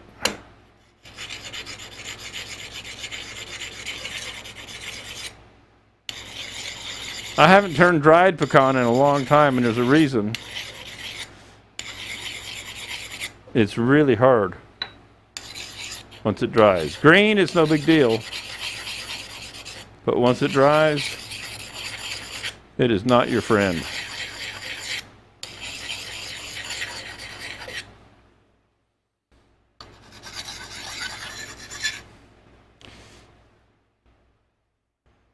God, it's kind of a mess. Let's see what we can do with it, though. Again, I don't want to take this too thin, just some. There's plenty of wood there.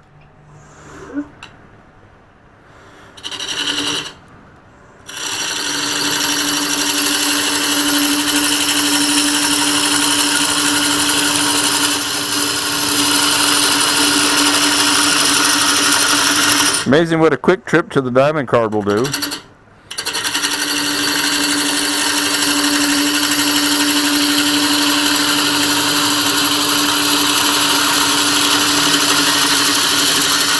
And in case you're wondering, this stuff hurts. It's hard and dry.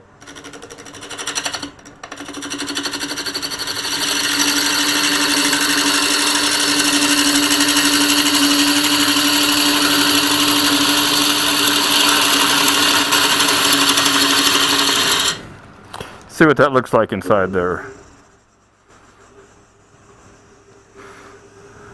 So those are not, then that, we know that goes all the way through. Okay.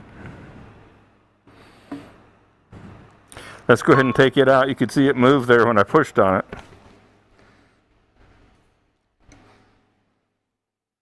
I can get to it from the other side.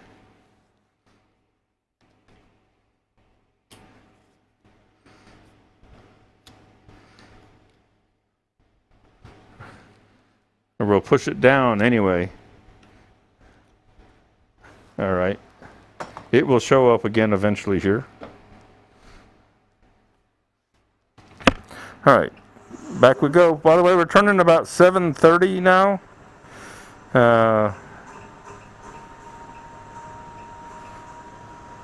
She gets a little vibration up here at 800, but we'll see if it helps with the cut.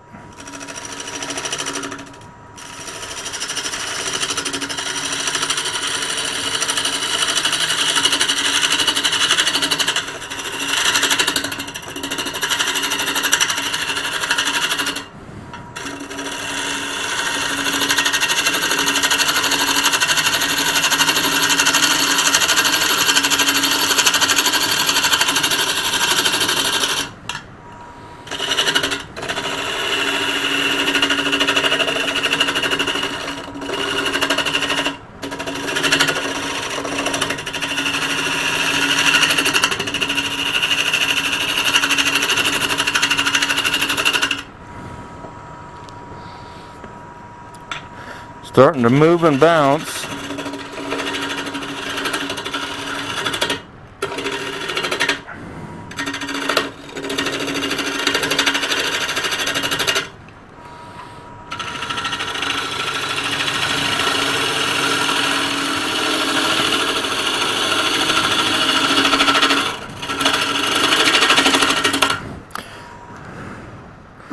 transition right in there is quite cantankerous. Looking for something that is happy there. Let's try another approach here.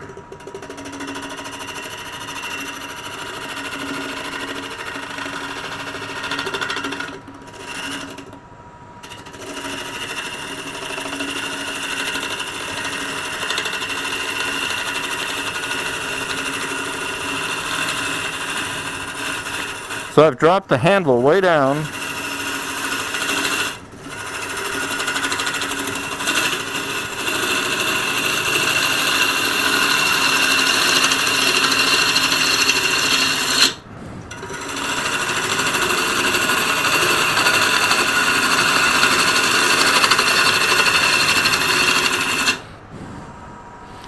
Trying to decide just how much I want to take out of this, how much I want to leave in.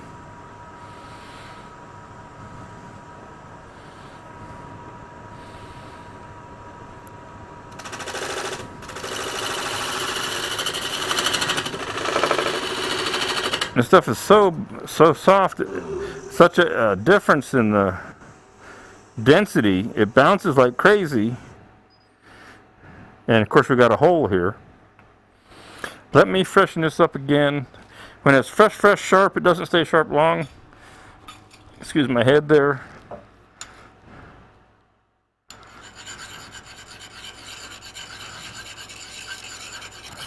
Because this stuff is so hard. The punky part's not hard. It's like night and day difference between the whitewood, the sapwood, and the heartwood, especially in this pecan.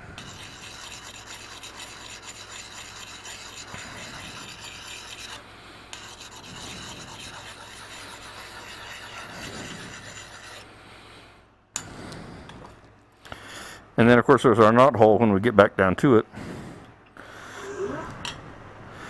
Let's try again here.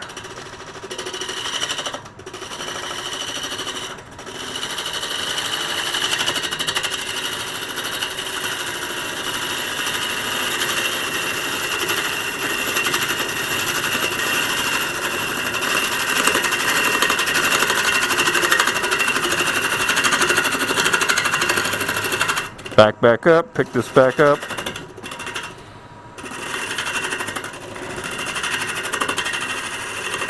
This is one of those cases where you cannot let the bevel actually touch. If you do, it bounces like crazy. So you're truly floating the bevel.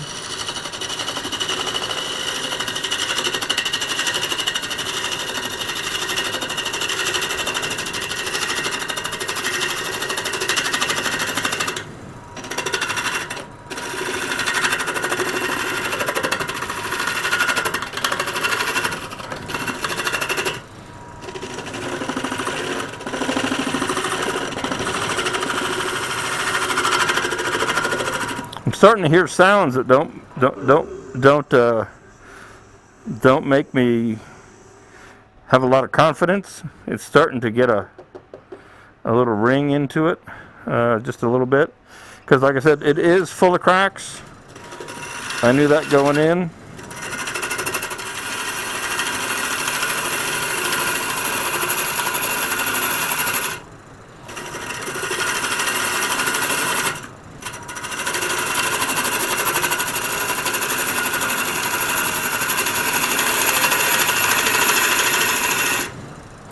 I'd like to get one good pass out here, but it's a real cantankerous little guy.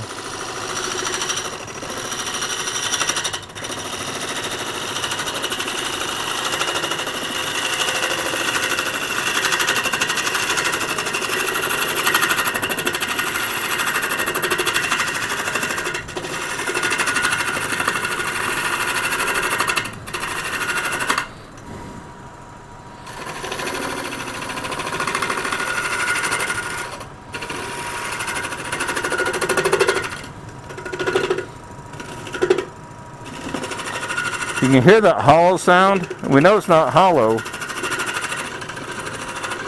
but it's like I said, it's full of cracks and it's moving on me.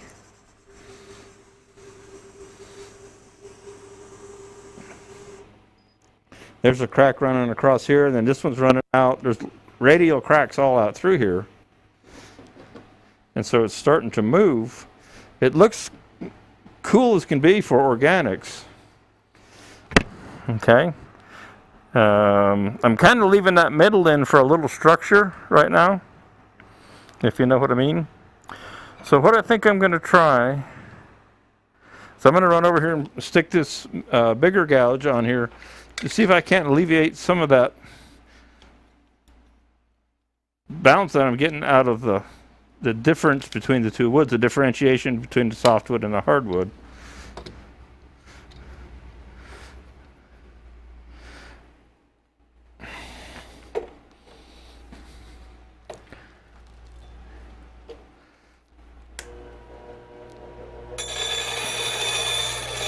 And all I need is the tip of this thing.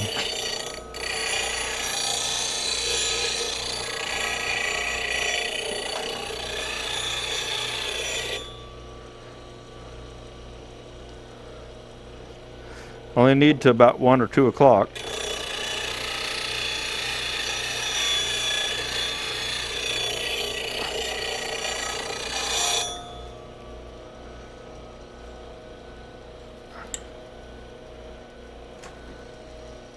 All right, let's see what that does. I'm having fun. I don't know about you guys, but I'm having fun. Sandpaper. Not yet, Dad.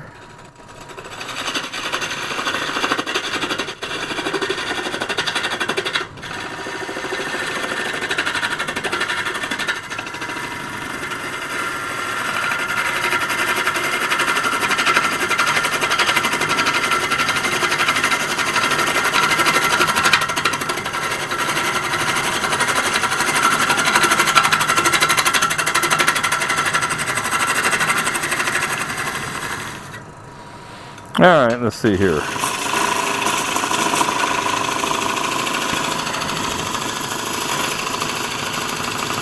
So this stuff is hard.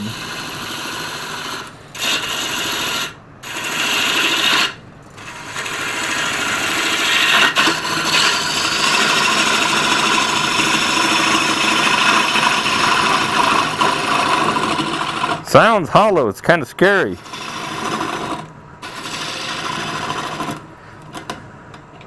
You know what I'm saying? I know there's plenty of wood there, but it sure sounds hollow.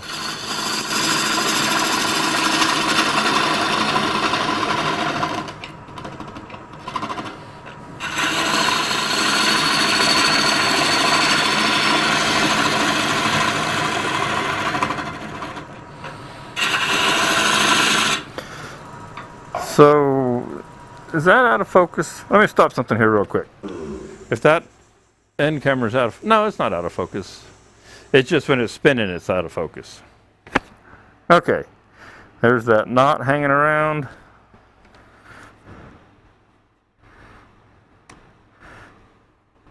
Kind of wedged in there pretty good. I guess I'll leave it alone for the moment.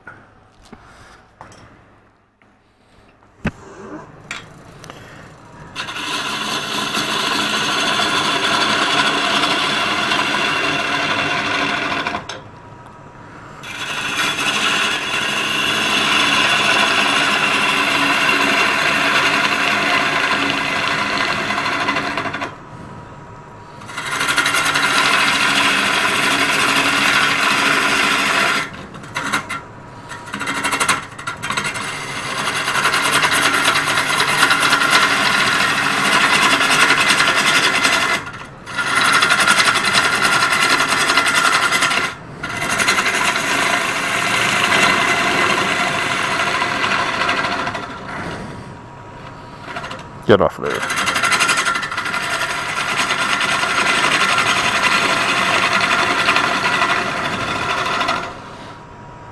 You could leave that little nub in the middle. We could call it. We could put a finial on a platter, a miniature finial. All right, so it's in the general vicinity, but that's about it.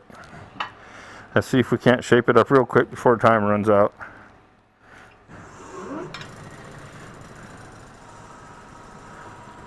Hang on just a second.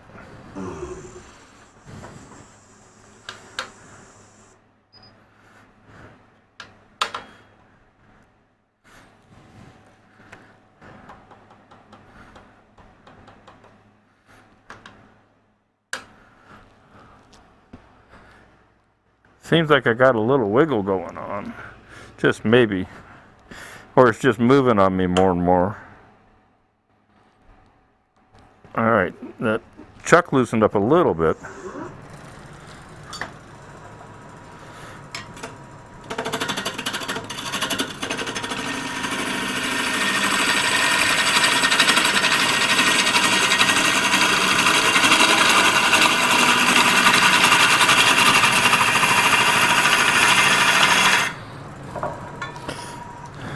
This is the tool rest that doesn't, or banjo, the banjo actually is fine.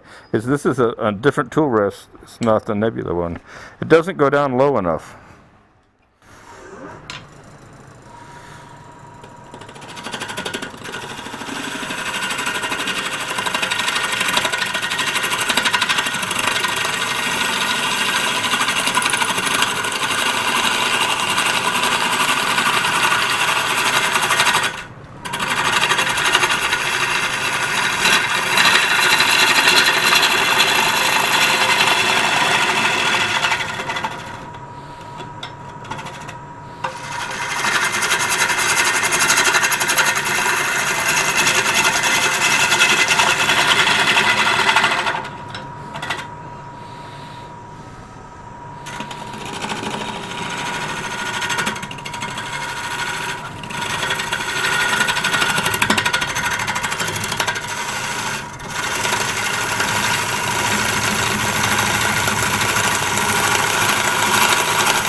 So maybe that hollowness I was hearing is that big giant crack right there.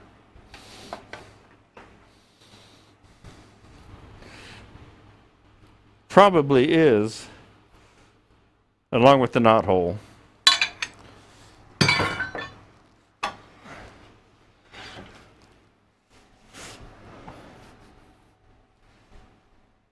So I think what I'm going to do is let this dry out. Let me pop up here. I think I'm going to let this thing dry out the rest of the way. It's still got about 3/4 of an inch to it. And let these cracks open, let it dry, let it warp, let it do its thing. And then we'll come back in here and finish it. Because with these cracks, which I'll fill, they're getting a little scary. I don't mind working around them to a degree, but I don't like to, I'll put you in the end. When they start to open up like this one goes all the way through, right through the middle, and then all these radials. So, you know, this guy is starting to say, hey, I'm going to explode before too terribly long, and that's when you stop. Okay? Now, it's in my opinion, and it's purely that, it's okay to turn these pieces that have cracks and whatnot, as long as you pay attention, like I am here. And when it starts to make that other sound, other than that solid sound, 4 or 5 years, well, it's only 3/4 of an inch thick, so theoretically a year, but down here, yeah, 4 or 5. You know what's good for filling cracks? Okay, I'll bite. Tell me, Rich. But the key is stopping when it starts to sound dubious and unsafe. Then you go ahead and let it dry, let it open up, do whatever it's going to do. Fill up those cracks with epoxy. I don't know what Rich was going to allude to, but epoxy would be my choice. Maybe epoxy up this knot hole after the fact. And this will have warped again, but there should be enough there, and we get it cleaned up. And we'll fill, that wood will stop, now that it's out of the moisture, it's out from being in the yard. The wood that's spalting will slow down. I will put it in a big old giant bag and let it dry slow. And in 4 or 5 years, yeah, I'll get back around to maybe working on it, something like that. But it was a fun piece, and this is a mess over here because of the chips. Let's see if I can't change that overhead camera just to give you a shot of it real quick. See if I can't fix this one right here. I'll just kind of zoom out of there. And send the camera back over to there. And we'll zoom back in a little bit. And then I can spread it around. All right, let me focus that. I just want you to be able to get a decent up close look at this.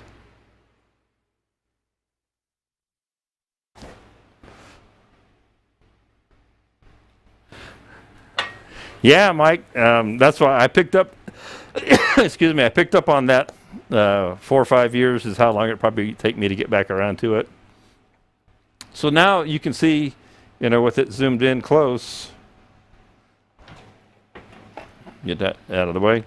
This crack is pretty good size, right? I mean, it's running 2/3 of the way, at least, across the piece. And right out of the pith. Absolutely. And then we've got these radials. Let me move this over. Turn off that. We've got these radials coming out, okay, which are cool for a look, but not so cool for it staying together, spinning 700 RPMs and flying apart and hitting you, okay? So let's see what happens when we throw a little fast drying alcohol on here.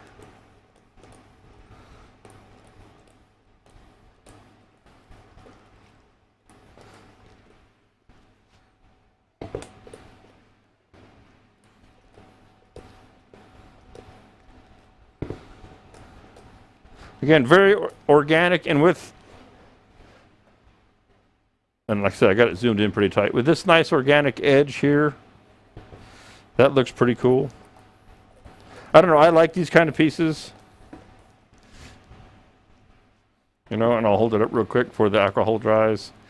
So it's completely, totally organic with the edge and the hole and the hardwood and the sapwood being so different.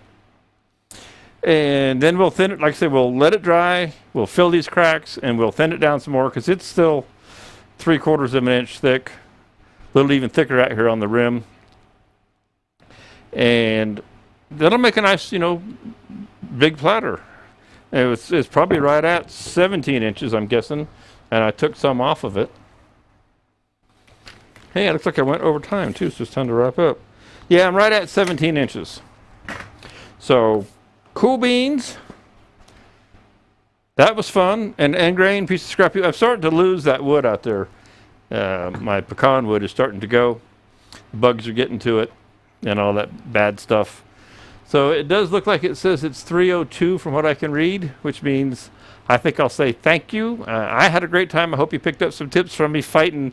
Again, end grain platter, not easy thing to deal with. End grain platter full of cracks and knots. Even more challenging, but it's what makes it exciting, at least for me. I have a fun time trying to make something out of these. It's just, everybody has their thing. That's kind of one of mine. So I'm going to wrap it up and call it a day, and I will see you all next week. And if you have any questions, shoot me a note and all that good stuff. So let's see if I can get it right from the first shot. Yay! Thanks, gang.